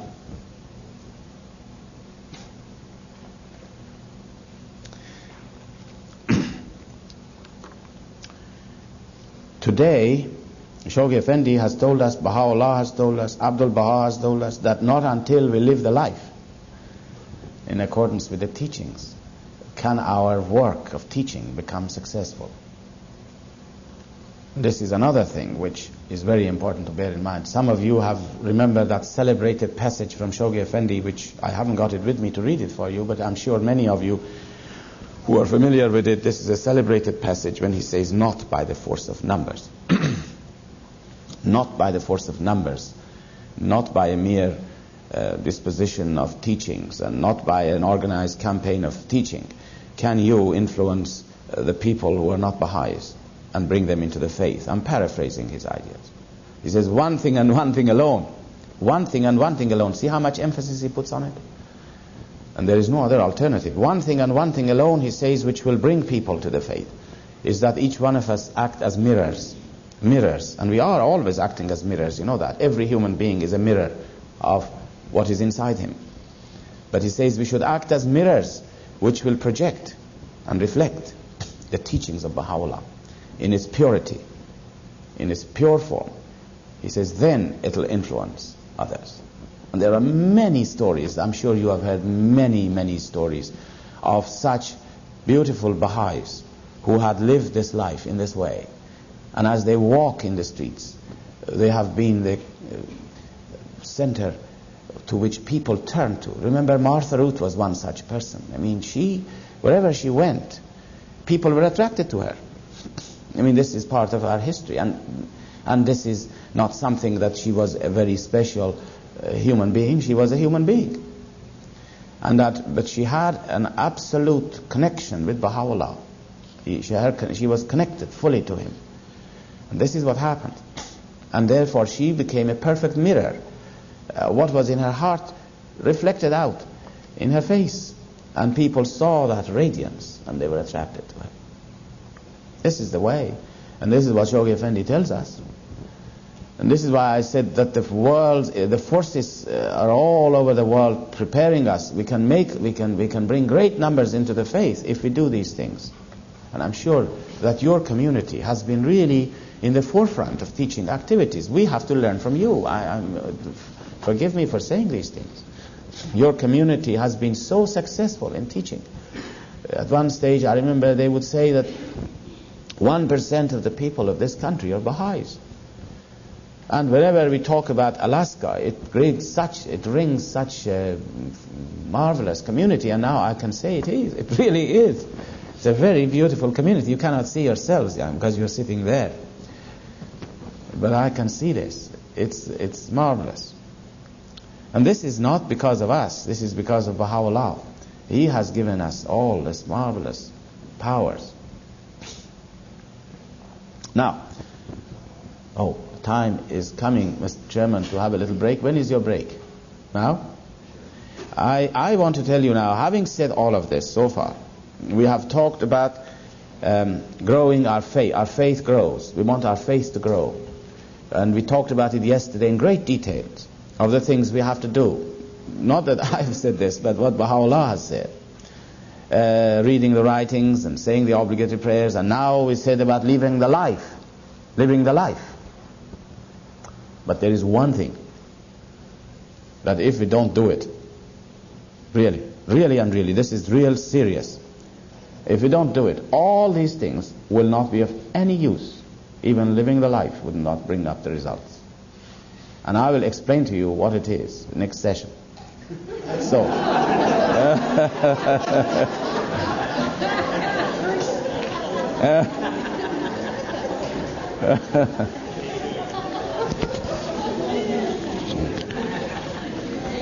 I will take you to nature, and you see that in life, if there is a man or a person who, say, eats a lot of food regularly, but he does not move. Can you imagine a person like that? Never moves. He's sleeping all the time, eating and sleeping, or staying up. What will happen to this person? This is not going to be a healthy life. He's not going to be able to live. And even if he lives, he'll be a sick man.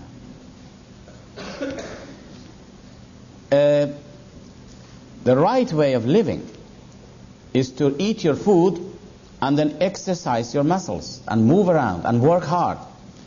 And the harder you work, the more you are healthier. The healthier you are, you see.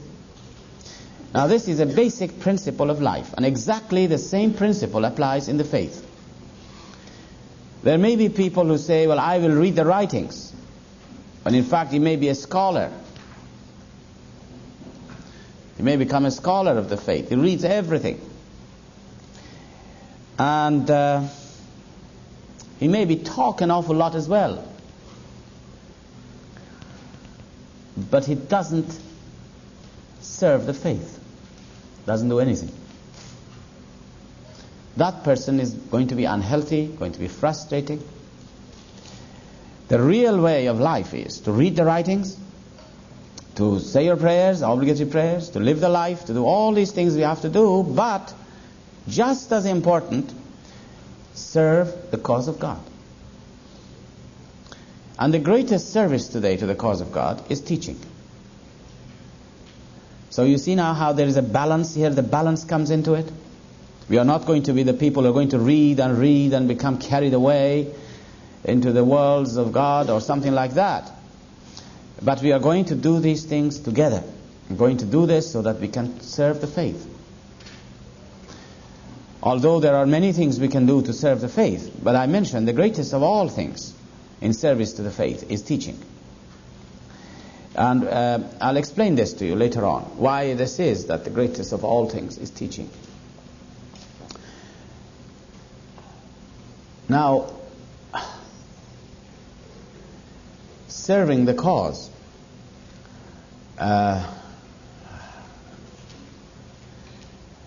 has been described to us from age to age, from time to time, by Baha'u'llah, by Abdul Baha, by Shoghi Effendi, and today by the House of Justice.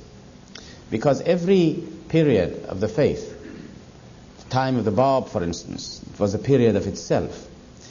The greatest of the work of the Babis then was to teach the faith. That stood in forefront of all other activities. But there were other things they had to do, as well as teaching, which was specific to that particular age. For instance, if you were a Babi at the time of the Bab, you had to teach the faith, but you also had to learn how to ride a horse. Really. And to hold your sword, for instance. This was how it was done. It was a special requirement of that age. Then when Baha'u'llah came, again teaching was in the forefront of all the activities. But then Baha'u'llah said, now is the time never to use your sword, but to give your life. And that was a period of great stories of great heroism and martyrdoms during that period of Baha'u'llah, and steadfastness. And then Abdul Baha's period, you could say, again teaching was in the forefront. But he said now is the time to remain steadfast in the covenant. There was a time that Abdul Baha, so much, the cause was attacked, at that time, during the ministry of Abdul Baha, by the enemies from within. These are the covenant breakers. They attacked the faith with such fierceness that if it wasn't for the fact that, as I was mentioning yesterday, the cause of God, the machinery, the covenant was so strong, and with the help of some heroes of the faith, a few who rallied around Abdul Baha like lions and protected the faith, today the faith would have been broken up. But it was because the machinery of the covenant was so strong they couldn't do it. But during the period of Abdul Baha, the emphasis was on the steadfastness in the covenant. Abdul Baha used to send teachers all over the world to help the friends to remain steadfast in the covenant. We may not have the time to deal with this subject of the covenant. Of course, we can't deal with everything. But now, that was a special period again. But again, teaching stood in forefront. Now, since then Shoghi Effendi's ministry and today, the beginning of the formative age, again teaching the cause is in the forefront. But the specific task of today is the building of the institutions of the faith. Now, you cannot live in this age and do the things which belong to the other ages. You can't say, well, I'm a Baha'i, but I'm going to now learn how to ride a horse and hold a sword in my hand, as the early believers used to do. This would be out of place. But you cannot also, if you are going to be devotedly follow the teachings, we cannot stay away from building the institutions of the faith. This is our task. But teaching and building the institutions of the faith are the two major tasks that the Baha'is of this particular period are faced with. Now, I want to talk a little bit about teaching, which is really, Baha'u'llah says, the most meritorious of all things in the sight of God. It is not just one of the most meritorious. He says it's the most meritorious of all things in the sight of God. Now, why is it?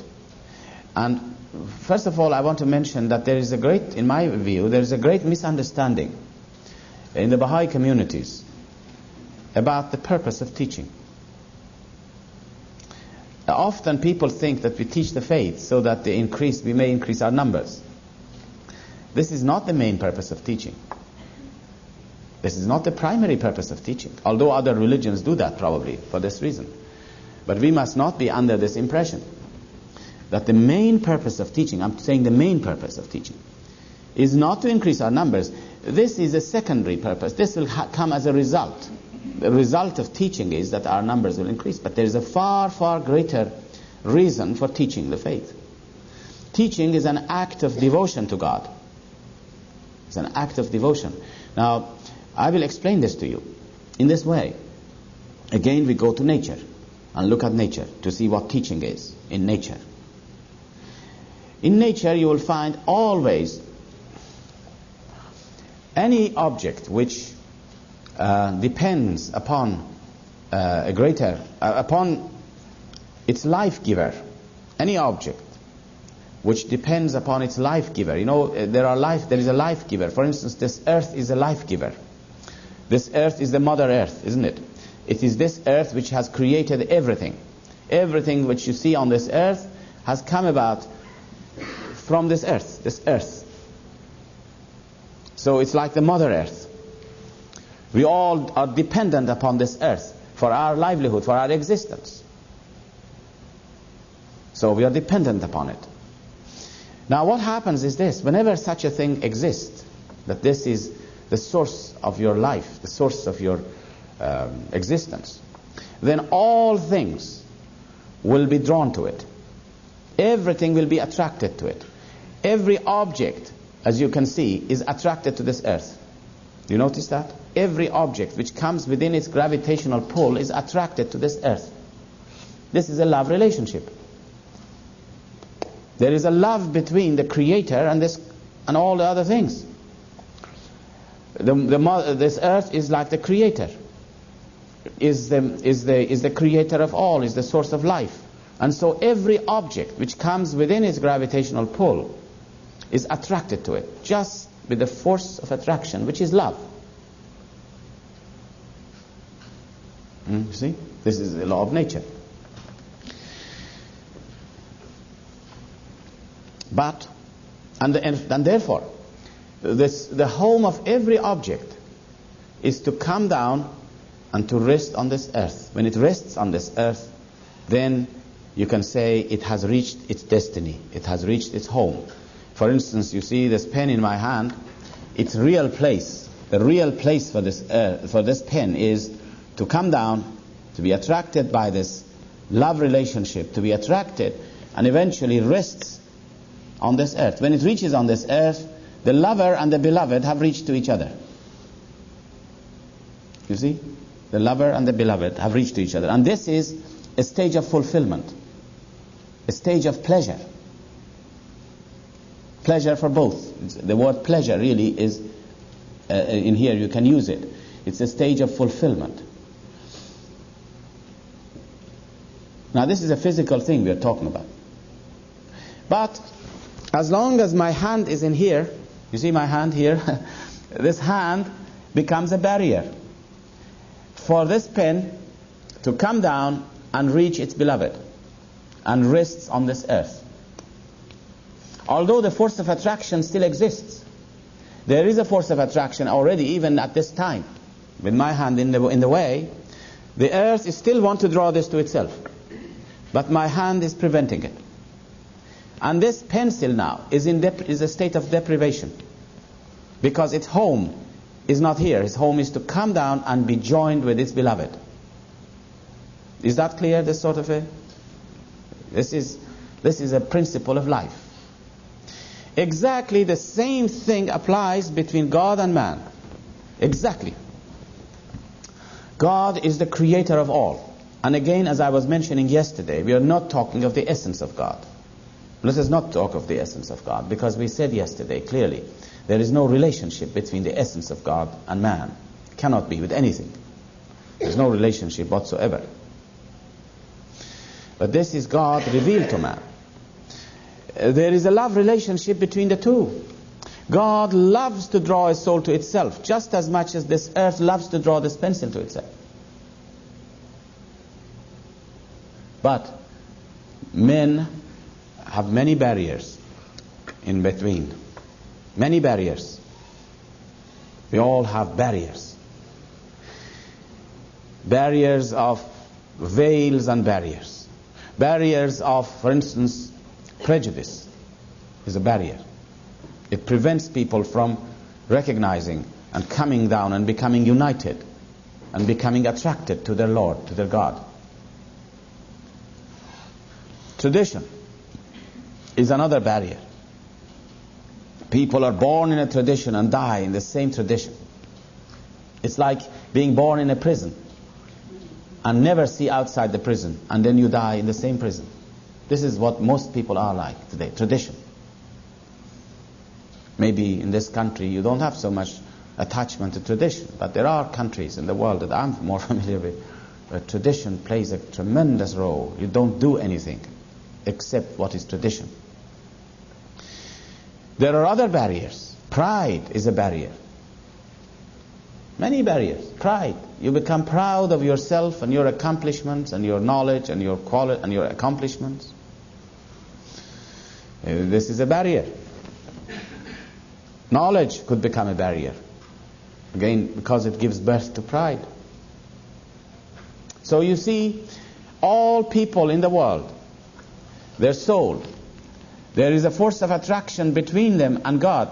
Always God wants to draw them. And that force of attraction is there, but these barriers prevent them from coming and becoming united with their God.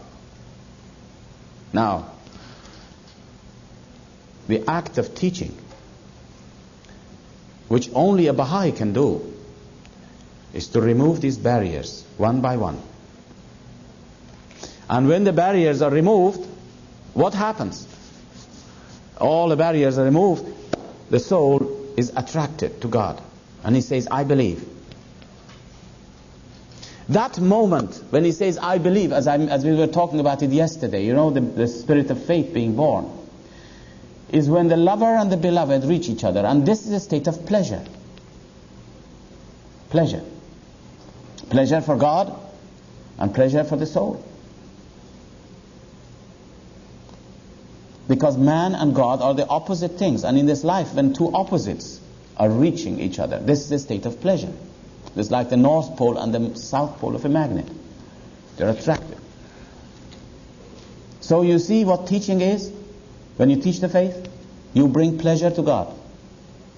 It's the most meritorious of all things. It's an act of devotion to God because you bring a soul to its God. This is the purpose of teaching. This is the main purpose of teaching. Well, of course, as a result of it, our numbers will increase. That is secondary. Then we can build the institutions of the faith. But therefore, teaching, friends, it's a spiritual act. It is not just something I'm going to teach the faith because the NSA tells me to do it, or because the counselors tell me to do it, or because the House of Justice tells me to do it. But teaching is an essential part of the life of a Baha'i. And it is something that we all will have to be engaged in.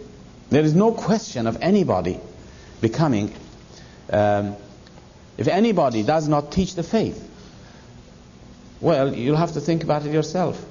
It's like a person who eats the food, he reads the writings, he may know a lot about the faith, he says his prayers, but he is not serving the faith. Well, you remember I was telling you about this man who eats his food and he doesn't do anything. What happens to him?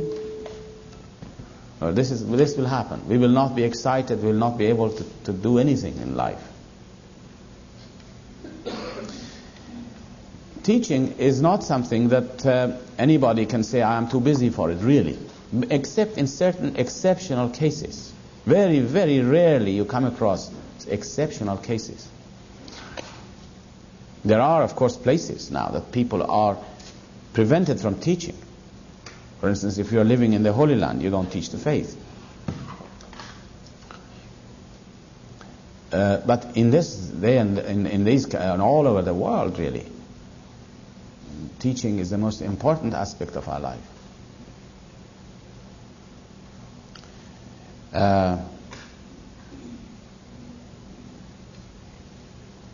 If we look upon the writings, we find that Baha'u'llah has enjoined on all to teach. I will tell you, our daily life often prevents us from really getting engaged in teaching the cause. Because we are so busy in our life, so busy, we have to do so many things. Even we have to do so many things for the faith that we have not time to teach the faith. And I think this is a very wrong way of approaching it. In fact, I remember some years ago, one of the National Assemblies told us in Europe that we had appointed one of the believers who was a marvelous teacher to become a board member, auxiliary board member. We appointed him as an auxiliary board member. And after a few months, the National Assembly wrote to us and said, what have you done? You have made him an auxiliary board member. He was one of our best teachers. And now he doesn't teach the faith. Can you imagine? This is very wrong.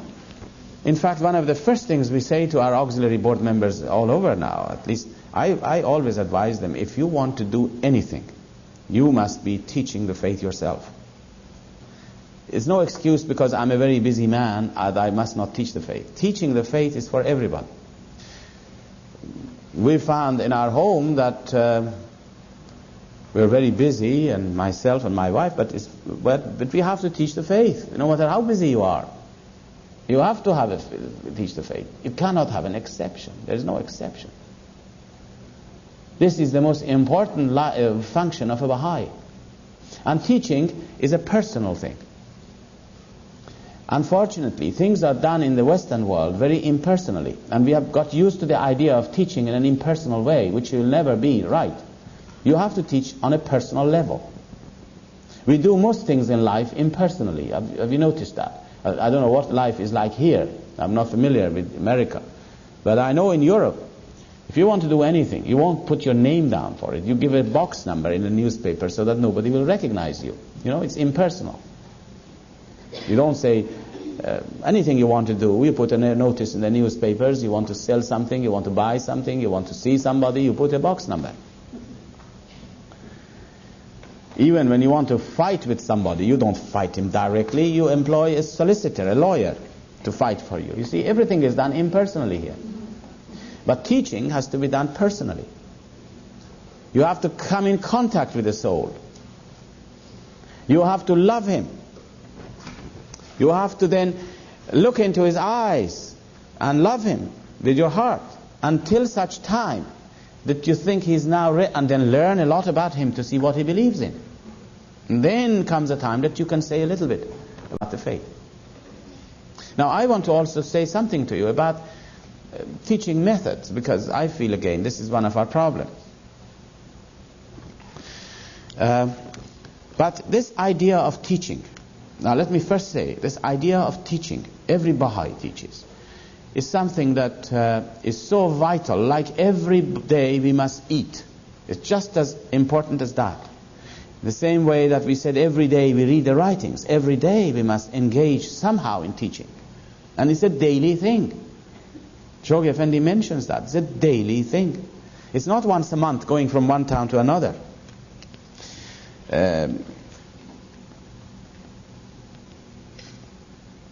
It is something daily.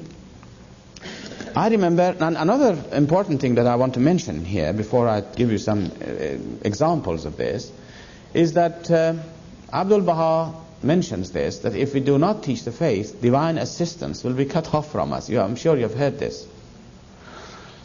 Now you realize that God is very loving to all creation. And yesterday we talked about forgiveness. You remember that?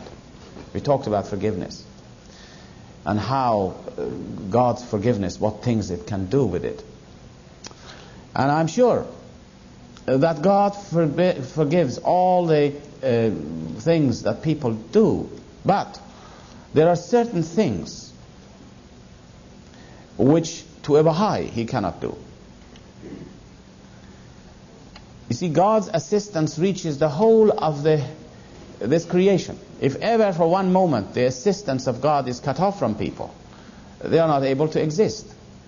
The assistance of God reaches all creation. And God does not withhold his assistance from any human being. As long as they live, he's assisting them in whatever they do. If you go the right way, he assists you. If you go the wrong way, he'll assist you. Even the enemies of the faith are being assisted. Because God does not interfere in our actions. We have the free will. He shows us the way, yes. He sends his messengers, he shows us the way. He throws light upon our path. And he says, this is the right way to come. But it is up to you to choose it. And if you go this way, he'll help you. If you go the opposite way, he also will help you. It's like the engine in a car.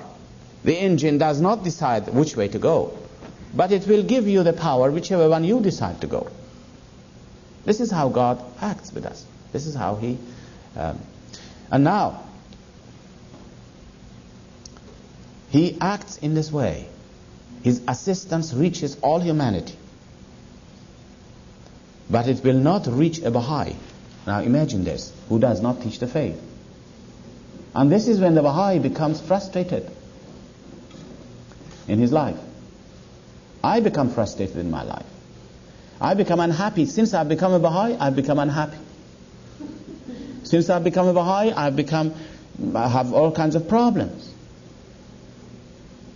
It's the divine assistance which must come to us.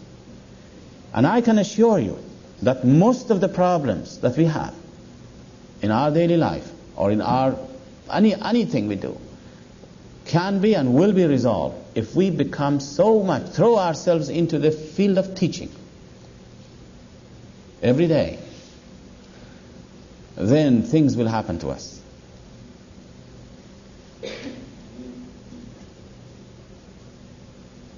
Great things will happen. One will change. Now, I'm not saying that one should say, oh, well, I have a lot of problems in my life, so I better go and do a little bit of teaching so that my problems may be solved.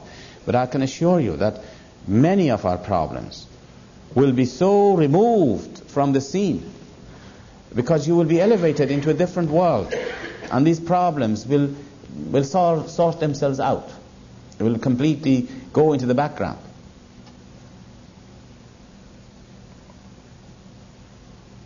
Now teaching, which is personal thing. I was talking about somebody in one of these gatherings some years ago, and a woman came to me and she said, look, she said, I have become worried since you have been saying these things, that we must teach the faith every day, and if we don't teach the faith, God's assistance will be stopped from us. I said, I didn't say that. It's Abdul Baha who says this. Oh yes, she said, I'm worried still. I'm still, in any case, I'm worried about it. And she said, I am a very reserved person. I can't go out and talk to the people about the faith. I feel very embarrassed. I cannot teach personally.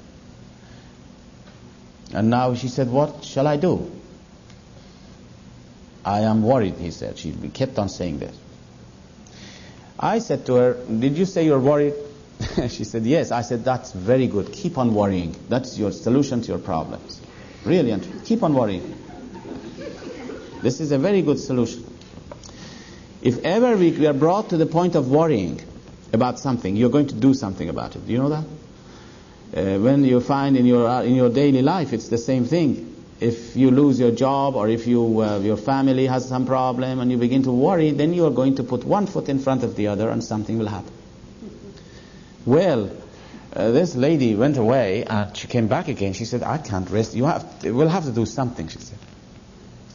She said, I'm very reserved. I can't talk about the faith to anyone. So eventually, after talking about it, mentioned to her that, look, you can go, and even though that you say you are very shy or reserved or whatever it is, go out every day. And she said, that's a good idea. She said, I will give 1 hour a day for Baha'u'llah. And this is a marvelous example. I think we should remember that. Why not give 1 hour a day to Baha'u'llah for teaching? 2 hours a day, maybe, but the minimum. And she said, I'll spend some time shopping, I'll spend some time at home. Why not give 1 hour a day to Baha'u'llah for teaching? And discipline yourself. And she said, I will go out. And she went out. She said, I'll go to a cafe. And I sit there. And she said she went to a cafe for 2 or 3 months, regularly. And the next time I saw her, she told me this. She said, it doesn't work. She said, I went there for 3 months, every day. I sat there, and many people came in the cafe and sat in front of me on the same table, shared the table. And she said, I could never bring myself to tell them anything about the faith. And she said, it doesn't work. I've given it up, she said. Now you see what happened in here, really, and this is another lesson we learn, a very marvelous lesson. You know, Baha'u'llah says that once you say you're a Baha'i, and once you enter the faith, He will test you. And always we are being tested, all the time. Remember that. As Baha'is, we are always tested. Now, it's not something that Baha'u'llah has invented and say, I'm going to test the Baha'is. In fact, testing, this is nothing new. This is a law of creation. This is a law of creation. Baha'u'llah mentions in his writings, God will test everything. He says, I will split a hair into 1,000 pieces. These are almost the words of Baha'u'llah. And each piece I will test. Now, test actually is a law of nature. You go to nature and you find tests. I'll give you an example of this. As long as you're sitting, nothing happens to you. But the minute you move, the air will resist you. If you go on a bicycle, have you noticed? When you're going on a bicycle, do you see how the air will resist you? This is nature. This is test. You're being tested. And the faster you go, the greater are the tests. The greater is the resistance. You see these aircrafts which are built up, which go twice the speed of sound. They go so fast that the air will resist it so much that the metal gets red hot. And they have to have a cooling machine inside to cool it off all the time, because it goes very fast. Nature will test it all the time. When Baha'u'llah says, I'll split a hair into 1,000 pieces and test it, this is true. Because if you look at the atoms, they're all the time under test. Each atom inside it goes through this cycle. Test is part of life. Every one of us are tested every day without knowing it maybe. When you become Baha'i, especially. When you sit in a local spiritual assembly, we are tested all the time. It all depends how you look at your friend across the table. Just look at her like this. That's enough. I'm being tested. You know? You think of him in a wrong way. Not with love. Because Abdul Baha says the standard of consultation is love. Now if I look at somebody when he says something and I want to hit hard at her, you know how it is? Hit hard. Saying such a thing. I'm being tested.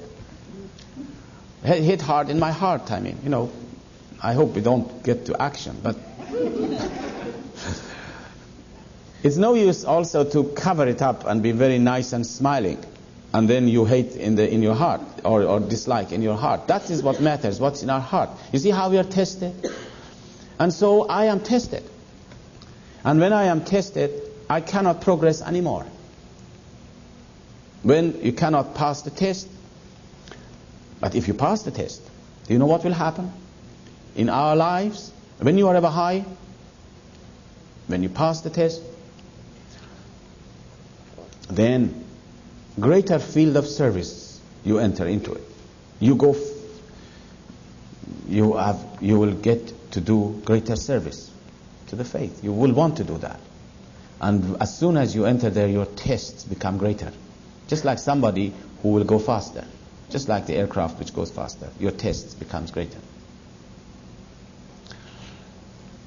And this is why people who have had not the capacity to pass the test, if they are in a higher position, higher functions, higher duties, they could easily destroy their souls.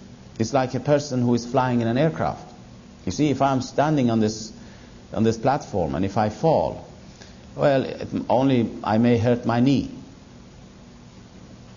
But if I'm flying in an aircraft and fall, that's the end. So if I work in a local spiritual assembly or a national spiritual assembly and I have all these ambitions in my heart and I'm not able to do the things right and I am being always, don't pass the test, I might hurt myself a little bit. I might become irritated, I might become cause of problems, but it is not fatal. And this is why those people who were close to the center of the faith, those who were close to Baha'u'llah, like man who flies in the aircraft, or those who were close to Abdul Baha, or those who were close to Shoghi Effendi, in the world center, if they had slightest impurities in their lives, if there was any feeling of ambition in their hearts, that little ambition will be magnified and will destroy them. You see? This is the history of our faith. This is why people who were very close to the center of the faith, a little bit of ambition, they will be destroyed. There is no room for ambition in the faith. And especially those who served near the center of the faith, their criterion must have been servitude. Absolute servitude, like Abdul Baha. He was safe. The purest branch was safe. The greatest holy leaf was safe. Because their standard of life was servitude. Utter servitude and self-effacement. But the other family of Baha'u'llah, they all had ambitions. They wanted to be leaders. They wanted to be respected. They wanted to be honored. They wanted to be somebody. None of them endured and none of them could last. They all perished, destroyed themselves. They were very close to the center of the faith. But there must have been a lot of other ambitious people in the faith, locally, nationally. Well, they hurt each other and hurt themselves, but it is not necessarily going to be fatal. So you see, friends, one of the things to bear in mind is that tests come our way, always. I remember somebody said, there was a very outspoken, beautiful woman who passed away, a marvelous person who became great. She brought so many people into the faith. in England. But she was outspoken, and she used to say, you know, when I was not a Baha'i, I had no problems. She said, I had no problems with people. I was very happy with everybody. I had no problems. But as soon as I became a Baha'i, then problems appeared after the other, you know. And this may be in one sense true if you are not able to cope with it. If you are not able to really approach people with a loving attitude and pass the test. God always tests us. Now this woman that I was talking about, who was sitting in a cafe for 3 months, and people came in front of her and sat there, and eventually she couldn't say anything, and she said, although I trusted Baha'u'llah and relied on him, he said, go out and I will assist you. He said he didn't assist me. Now this is how we are tested. God tests us to find out how much faith we have in him. This is true. When you arise to serve the faith, you teach and nothing happens. And then you say, well, it doesn't work. So what happens? Really, you're losing your faith in him. This is how he tests you. And when I pointed this to her, she said, you are right. She said, I've been tested, of course. She said, it's my fault that this didn't work out. It is not Baha'u'llah's fault. It's my fault. Because I was not dedicated enough, I was not pure enough, I was not taking Baha'u'llah with me every day. It's my fault. And she said, now that you say, I'm going to sit there every day. I'm going to go every day, 1 hour a day. And I will go if it is necessary for years. I will not give it up. And if anything does not happen, it's my fault. And she went. And you know, she was telling us the story after 2 or 3 weeks. She said, a woman came along and sat in front of me. She said, I couldn't say anything, of course, to her, but she looked at my ring. And she said, what is this strange lines on your ring? Oh, she said, I became so nervous. I couldn't say a word now. She said, I was absolutely nervous. And I began to stammer. And the more I became nervous and stammering, this woman became more interested. You see? She said, what is it? Well, I think she told her very little, and she said, look, you better come in here, somebody will explain this to you. And well, I can tell you this woman is a Baha'i. And this other lady is no longer a shy, reserved person. She is one of the best teachers. She's going around and teach. You know, it's like a child who has never had a food before. You give him a little taste of it. Once he gets the taste, he likes it then. And then it becomes a habit for him. This is the way teaching is.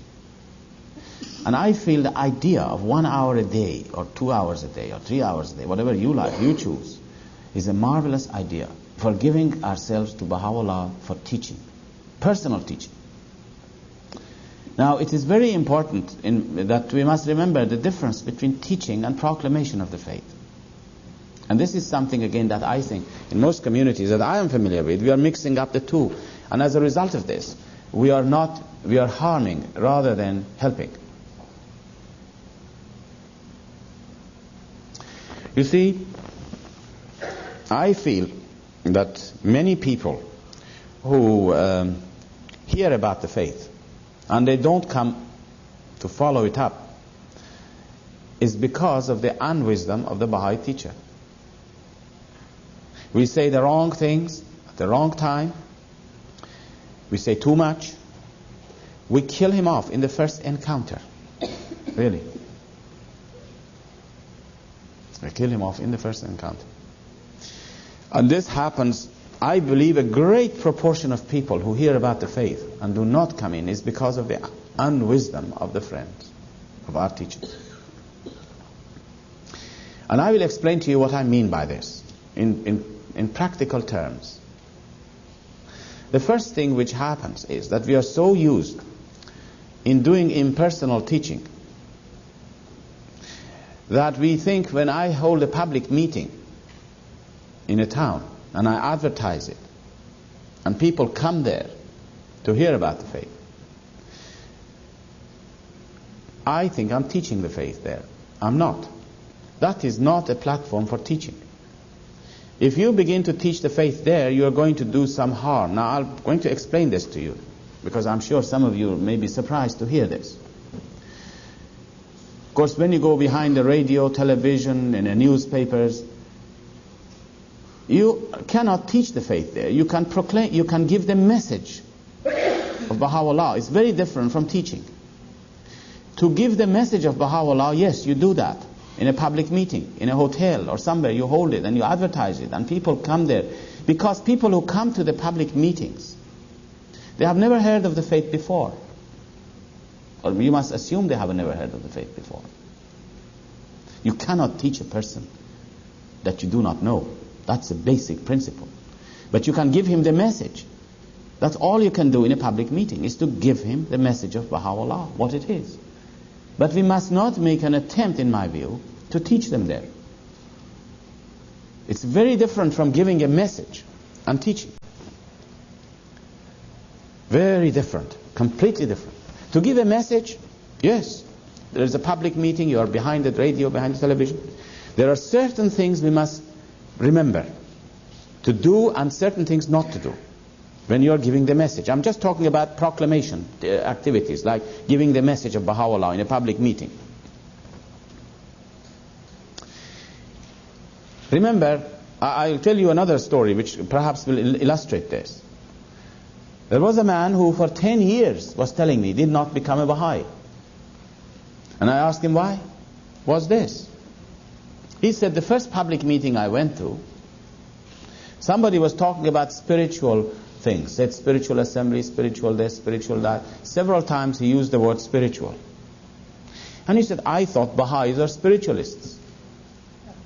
And I didn't like spiritualists. So any time during these 10 years that people talked to me about the faith, I said, this is not for me.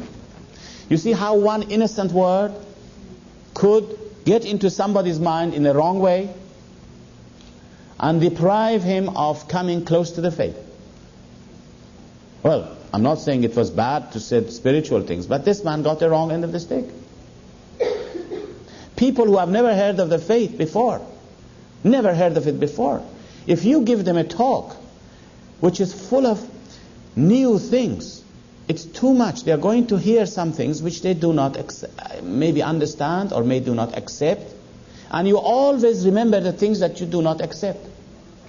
If you put yourself in this place, you go to a meeting somewhere, meet some people.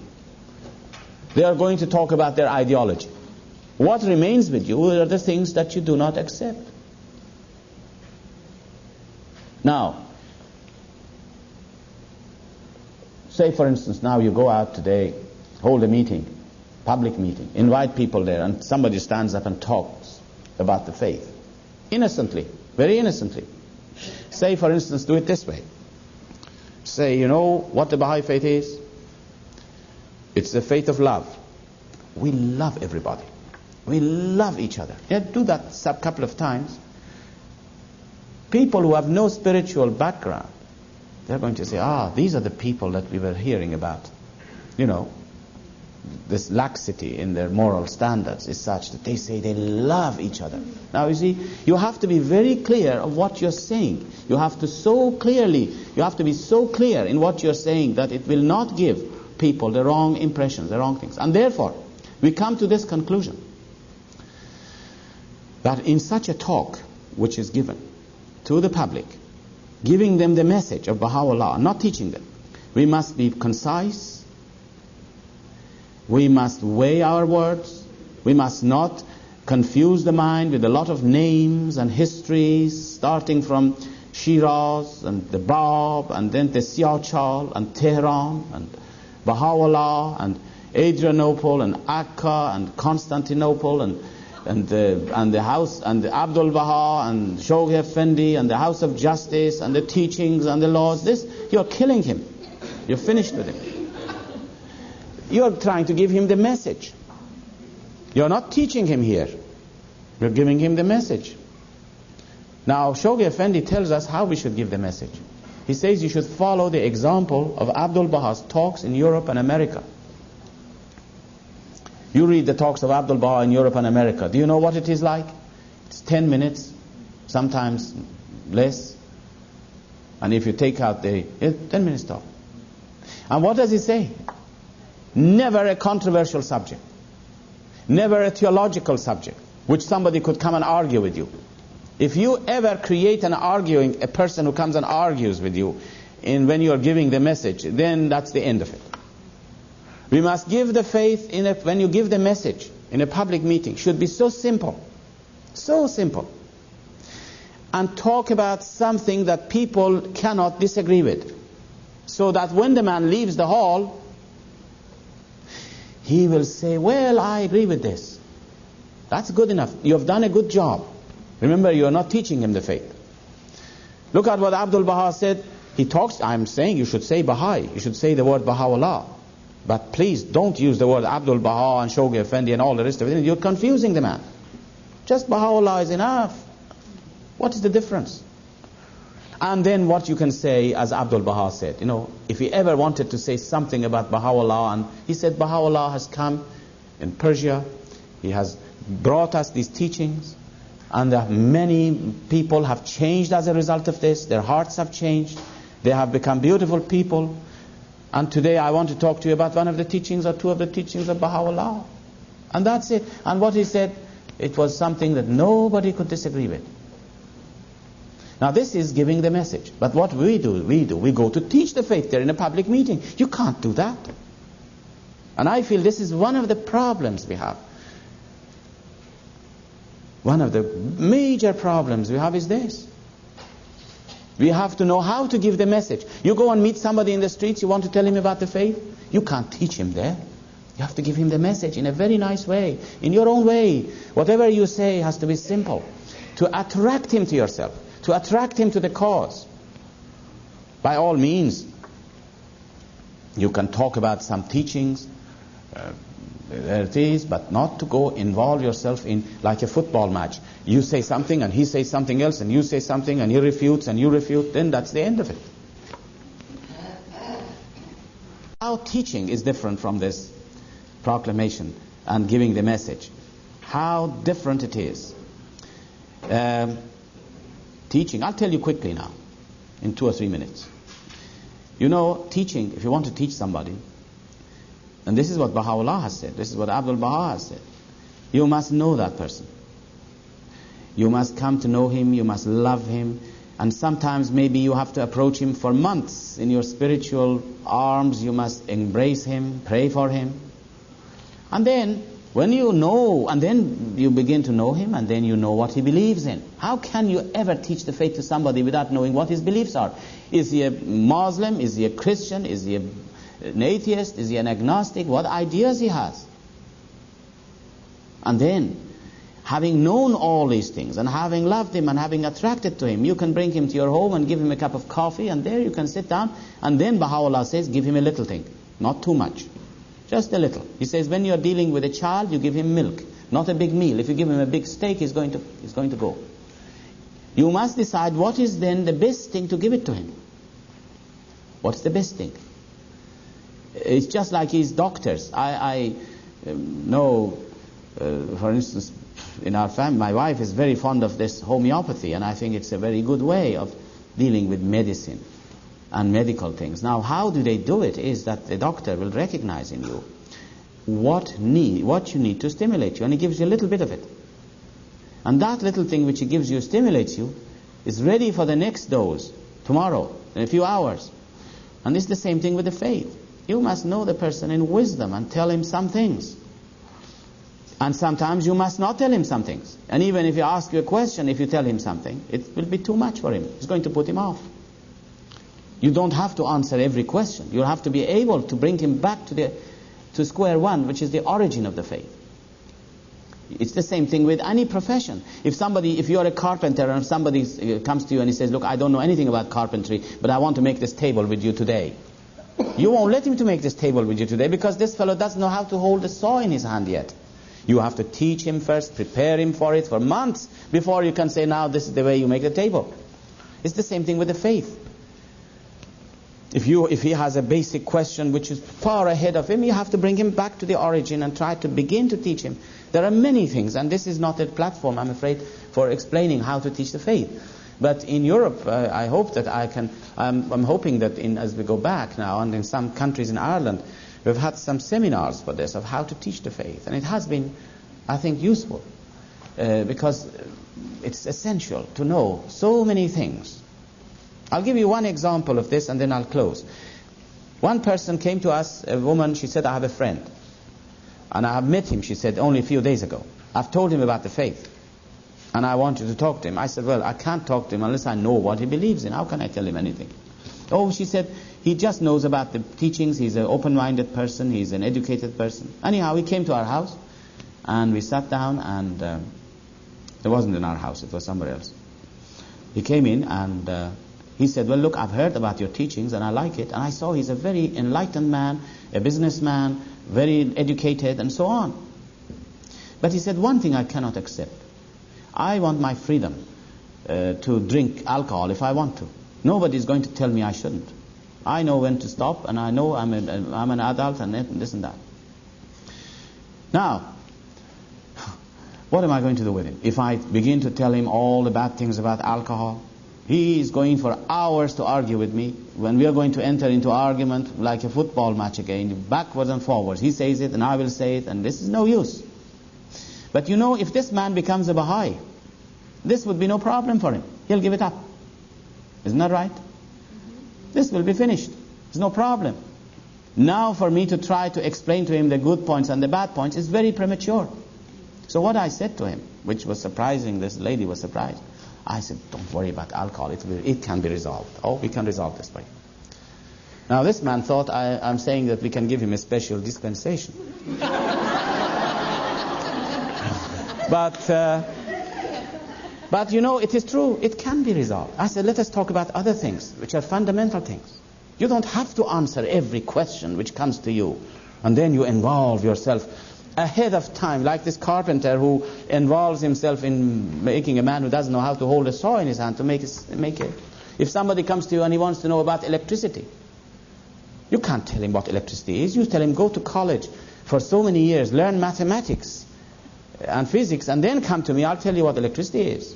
It's the same thing with the faith. If somebody jumps ahead of you, you have to bring him back to the origins. These are some of the techniques that we have to have in teaching the faith. You have to be wise in teaching the faith. Well, now, friends, I think we are far exceeded our time, and that we will probably come back again this afternoon. Maybe.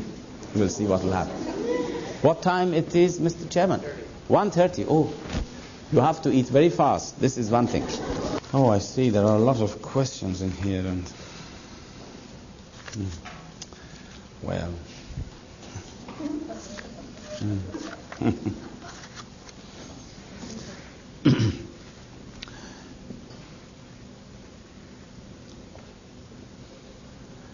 Well,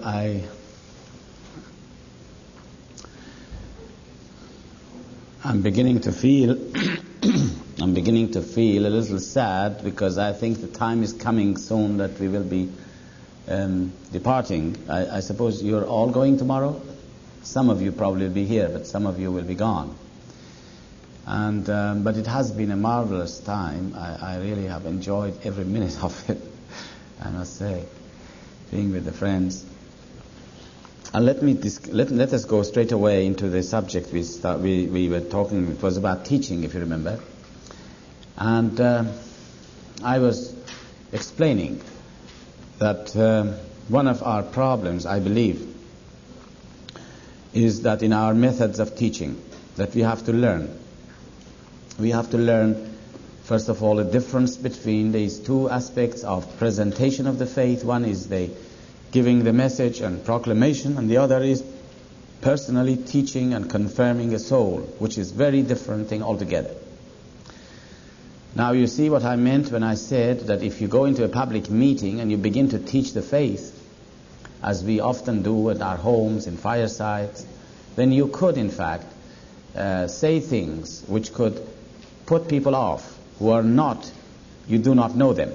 You do not know their feelings, their ideas, their backgrounds. And that what we should do is to adapt our talks to their condition by giving them those teachings which are pleasing and which are not controversial. Don't open up controversial subjects or theological subjects when you are giving the message, but just really attract them to the cause, attract them to yourself by giving them something of the teachings which they could leave the room with it and say, that was very nice.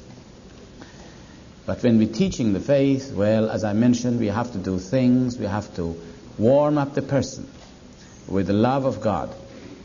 And another thing which is very important in teaching is put yourself out of it, really. Let us not bring ourselves into it. The minute you bring ourselves into it, then this becomes a barrier. We must always, whenever you teach the faith, you must never go alone. And this is one of the very basic principles. Never go alone to teach. Always bring with you Baha'u'llah. And this will enable us to then win the hearts. But Baha'u'llah, it's not always easy to bring Baha'u'llah with us. I want to also mention that. He does not come with us unless we let him.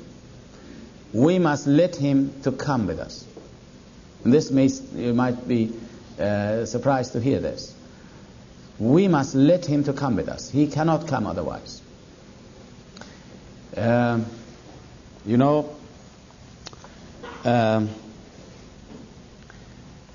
You see a generator of electricity, a generator.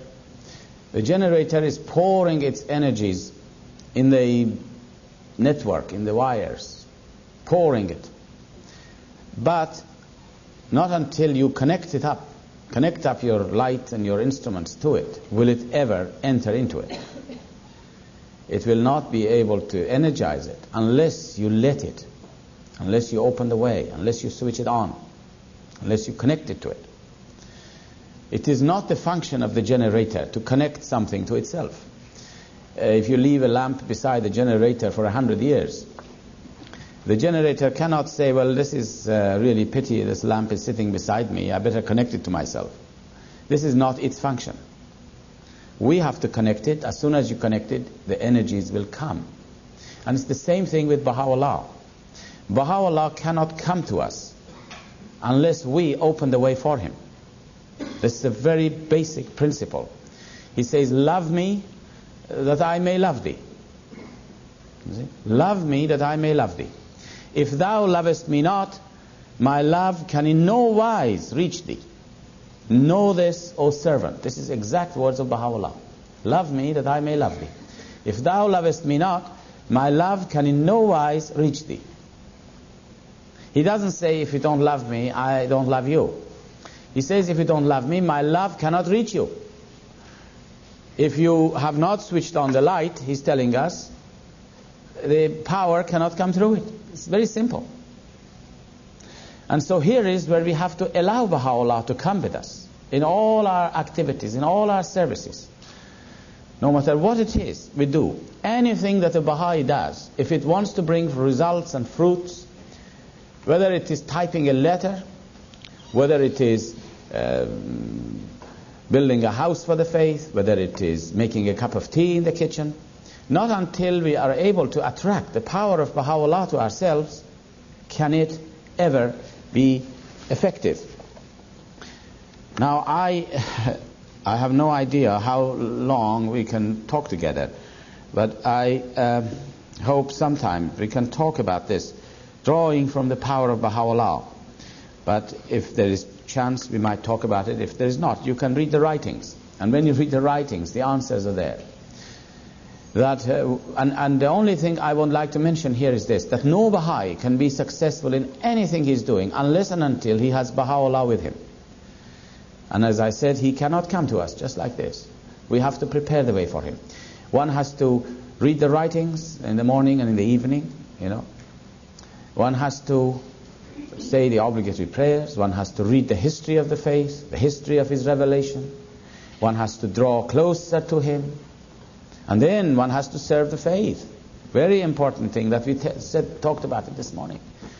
And one has to live the life so that he can come to us. But one thing that I must say here now, and this is important, and please don't forget this point. This is a very important point. God, I mentioned the first day, is very forgiving. We must not think, oh, I can't do it, I have to do all these things, I have to read the writings, I have to say the prayers, I have to teach the faith, and if I don't do that, nothing will happen. I think in the writings, you can read it yourself. You take one little step forward in the right direction in any of these things, and God will come to you 1,000 yards forward. Once your heart is pure, and once your intentions is pure, then that is a beginning. And we must never become feeling frustrated, because Baha'u'llah looks upon our hearts, not upon your actions. This is another thing you must remember. He mentions himself, he says, how many people who have been fasting day and night, or days and after days, but their fasting is not acceptable unto God, because probably there was not a little bit of impurities. And then he says, how many people who have never fasted, and that God accept them as if they have fasted. Everything depends upon our motives and upon our intentions. And once the heart is pure, the distance between you and Baha'u'llah then is very short. Once the heart is pure, there is no distance. And someone was saying before we broke up for lunch, and I think I want to clarify this point. When we talked about we have to teach the faith every day. True. And this person thought that you must tell about the faith every day to somebody. No. You might go for a month every day out and you won't find anybody to teach. But the very fact that your motive is to teach, that is acceptable to God. You go out with the intention of teaching. You make the effort. Maybe for a month you're looking at a person who is your neighbor every month, every day, and you pray for him. That is steps in the right direction.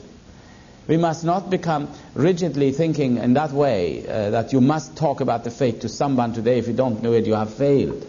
On the contrary, once the heart is moved that you want to do something for Baha'u'llah, and you want to give an hour for him, and you go out, and even if it, like that woman who went there every day, sat there, said nothing. Now that was marvelous. That she did her work. And I think we should do the same thing. That the heart must be right, the motive must be right. Abdul Baha in one of his talks has said that if a person has, say for instance, a person is very poor, but his heart wants and begs God to give him money so that he could build a house of worship. He says, oh God, I love to build a house of worship. If I had money, I would pay all the costs of building a house of worship for God. Abdul Baha says, this poor man, even if he doesn't get the money to build a house of worship, God will accept from him as if he has built a house of worship, because his intentions are pure. This is what God goes by. And then he says, should he ever, God give him the money and build a house of worship? Well, that's very meritorious. Now imagine, he builds it. But there is a possibility, he said, that God will not accept it from him as much as in the former case, because he might one day say, I built this, and then that's finished. You bring I into it, it'll be finished. Really and truly.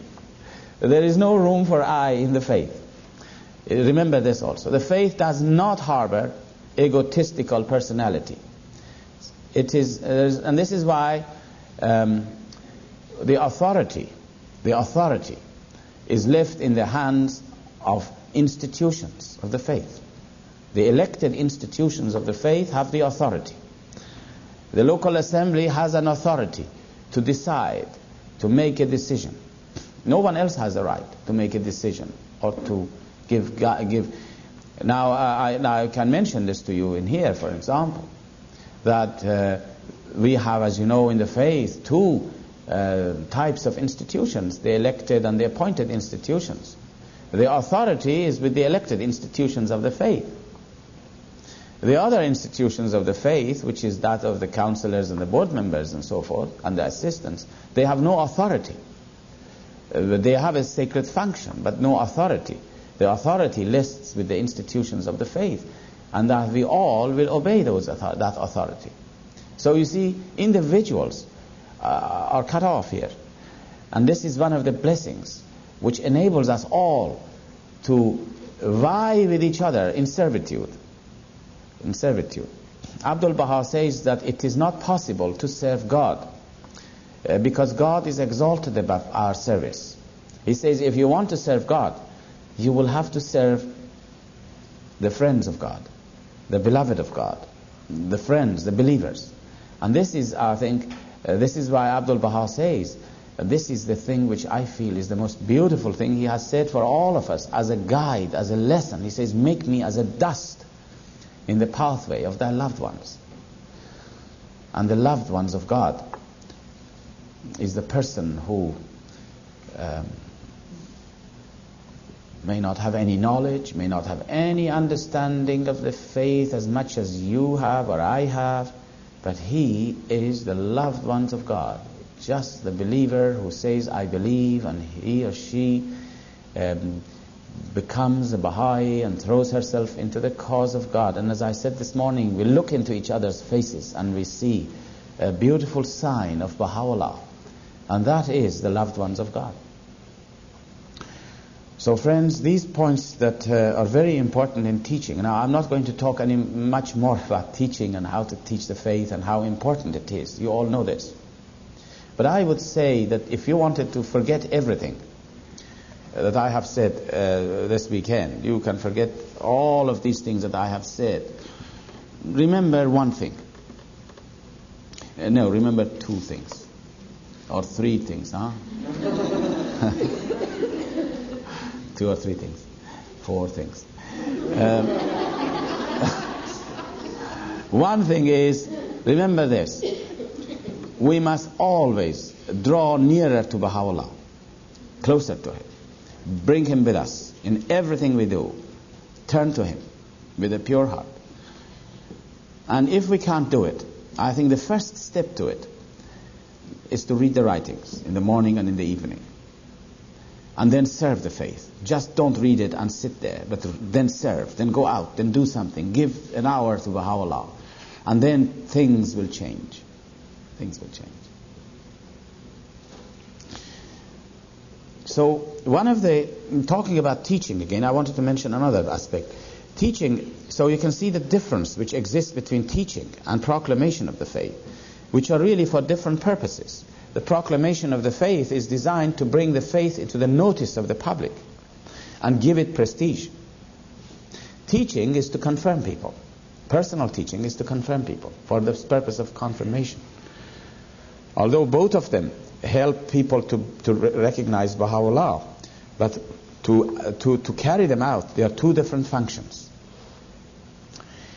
And so where is the place for teaching? Let us find out. Where is the place for teaching for a believer? The place for teaching is in your hometown. Because that's where you can make friends. If you want to proclaim the faith, well, you might travel around. You can go here and there. But that's not, you cannot teach there really. If you want to teach, you have to spend time to make friends with your workmates, with your neighbors, with your fellow beings, human beings in the town, that you come in touch with them. And so, the place to teach the faith is in your own town. But unfortunately, again, there is another, misconception, if you like to say, that some people I know in Europe think that if they want to teach the faith, they have to leave their town and go to another town, and they call it travel teaching. Now, it's all right. Don't take it that I'm saying against travel teaching. It's really, in travel teaching, you can do something. You can help the believers in that locality. You can go there into the streets in that town and tell the people and give the message to the people. You can give the message. In travel teaching, you can give the message of Baha'u'llah to people. But it is not easy to teach them because you don't know them. You are not having a home there to attract them to yourself. Also, you must remember, it's possible, of course, it's possible that you come across a person straightforward. You must also remember this, who is so open, who wants to know about the faith. There you don't have to wait to make friends with him. He's already friends with you. He says, tell me about the faith. I want to know about it. Then you invite him to your home. And then you don't rush into telling him everything. Just find out what he believes in. Let him say it. This is very important. Let him say things. Baha'u'llah once said that, look at the master. He is an example, he said. When somebody comes to him, the master first listens to him. And he listens with such genuine interest that the person thinks that Abdul Baha is learning from him an awful lot. And he says he lets him say a lot of things. And at the end of it, he then says something to him in a way that the person realizes that he is not trying to argue with him. Because if a person knows that you are trying to establish in a conversation the ascendancy of your argument, if he ever thinks that you are trying to establish that you are right, and he says something and you say, no, it's like this, and he keeps on saying something and you keep on, as I said, it's like a football match, then this becomes an argument. Then there is a barrier already. Baha'u'llah says we must not build barriers when we are teaching the faith. If ever the person thinks that you want to establish the fact that you are right, then he is going to have a psychological barrier there. He won't come to hear you. And even whatever you say goes over his head. He's not responsive. And he says, look at the master. He listens. He listens with such genuine care. And then, when his turn comes, he just says one or two little things in such a way that the person becomes affected by it. And he says, yes, this is a different point of view. And he does not rebel against it. There is no barriers. I have seen that in some gatherings when people are teaching, I've seen many people who are in firesides or public meetings, they teach the faith. And all they're interested to do, quite frankly, I'm not criticizing anybody, but I think I've seen this, that all they're trying to do is to pour out their knowledge and impress the person with all the things they know and all the terminologies they know to use, And they pour out so much from beginning to the end, it speaks about an hour maybe, or two, pouring out every knowledge he has. Well, this is, I think, not going to impress people. People will take it, may go home, and they may not come to you. But to attract somebody is when you give him the message with the spirit of humility. Very important, with the spirit of humility. Again, remember, when Baha'u'llah is with you, you can do it.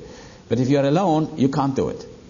If you don't take Baha'u'llah with you, then you are going to become yourself and project yourself and your knowledge and all the rest of it. But when he is with you, one becomes very humble. Now, teaching is very important and time is very short for us, really. I mention this because the world conditions will make it imperative for us that we should now really go out and teach. Now, I believe that if every Baha'i takes to heart this suggestion that I made in here to you, that 1 hour a day you give to Baha'u'llah, in your own ways, devise your own ways. And personal teaching need not be done alone. You can do 2 or 3 of you can gang together and teach. Really. Because often when you are 2 or 3 together, you can help. Somebody can open his home, somebody can make a cup of tea, somebody can talk, work together. But there is no need to organize yourself through committees. But just go 2 or 3 people together and do this personal teaching. And I know that in this community, in your country, people are very open. They are not like Europeans who are so closed, reserved, who are having so many traditions that they must observe. This nation is very free. And you have some beautiful natives here, which I say, I'm sorry I haven't been able to see them. I would have loved to see the natives, and I've seen 1 or 2 people here. And to me, they have a tremendous station in the faith. They are the people who have been under pressure and oppression, and the faith is going to bring them up into the open and give them, they are like little flowers which have been growing in the shade. Now the sun of Baha'u'llah is going to shine on them and make them very beautiful people. And you have this crowd amongst yourselves. And I believe that if all of us together determined to give 1, 2, 3 hours a day to Baha'u'llah for teaching actively. Go out, and if nothing happens, come home again. You've done your job. Just like that woman. And then put your trust. Another thing you can do, you can test Baha'u'llah. Try him. See what he'll do to you.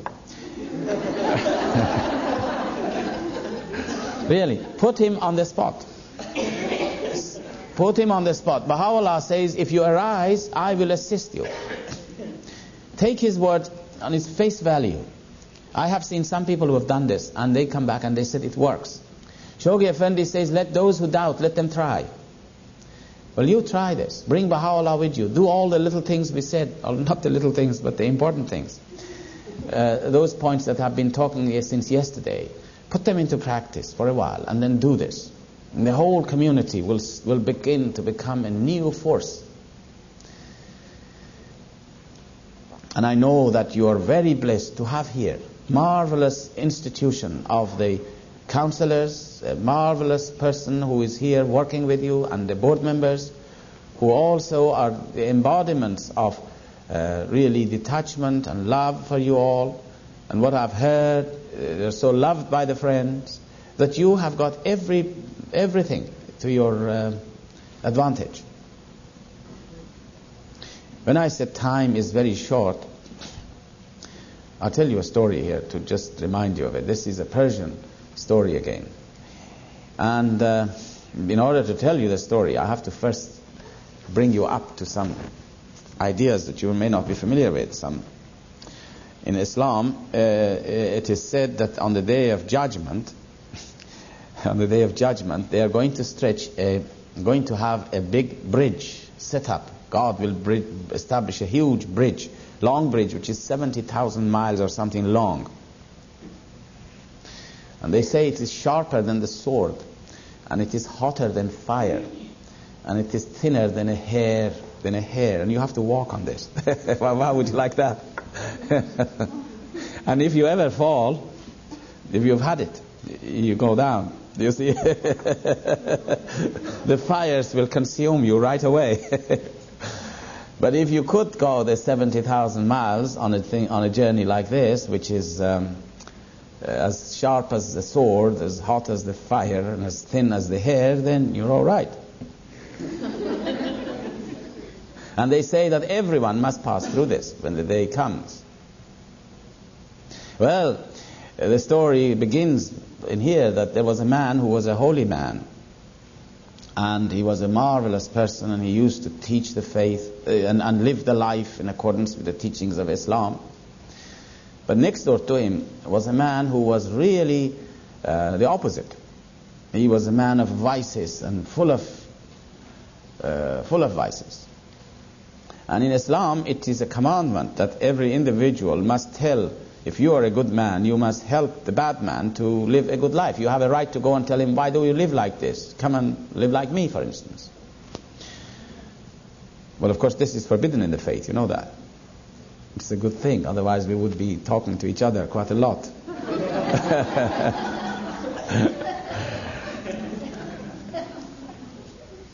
Now, this man one night had a dream. This holy man had a dream one night. He dreamt that the day of judgment had come, and this huge, long bridge was set, and people were being questioned, and then they put on this bridge, and they had to go. And this man, of course, being a holy man and have lived his life all in accordance with the teachings of God, he had no trouble. He said, I went on this bridge like anything, just like walking in the big highway. For him, there was nothing. He went on. And he found this is great. Oh, it's a marvelous thing. I've lived a good life now. I'm now getting the results. And I go on this bridge so easily, no problem. Suddenly, as he was going along, he saw somebody pull the back of his coat to stop him. And of course, you know what happens if on such a bridge so thin, if somebody pushes you a little bit, you're going to fall down. He looked back. He said, what are you doing to me? Who are you? And he saw it was his neighbor. You know, that bad neighbor, that bad man. He said, why do you do this to me? He said, where are you going? Oh, he said, I'm going to heaven. I've lived a good life. Oh, he said, that's what you think. I am not letting you go to heaven. Why didn't you tell me? Why didn't you help me when you were my neighbor? Do you think I'm going to let you there? Oh no. And he pulled him down, and the two of them went down, and the fires consumed them. That was the end of him. And he woke up. And he woke up and he realized the significance of this dream. And middle of night, he woke up his wife, and he said, this is what I've dreamt. I should have helped this man next door to me. I should have taught him the faith and helped him. And so he put on his coat and his clothes in the middle of night to go and tell him. His wife said, why are you doing it now? Just wait till tomorrow morning. He said, how do I know I'm going to live till tomorrow morning? I have no time. I must tell him. Now I think this is really a very good story for us. And someone described hell being in the next life, when all our friends come to us and they tell us, why didn't you tell me? That'll be hell. And I feel that this is true. We must really arise and tell everyone who comes across, anyone we see, we must give him the message, really. And then we must attract them to ourselves to teach them. There are two stages, you see.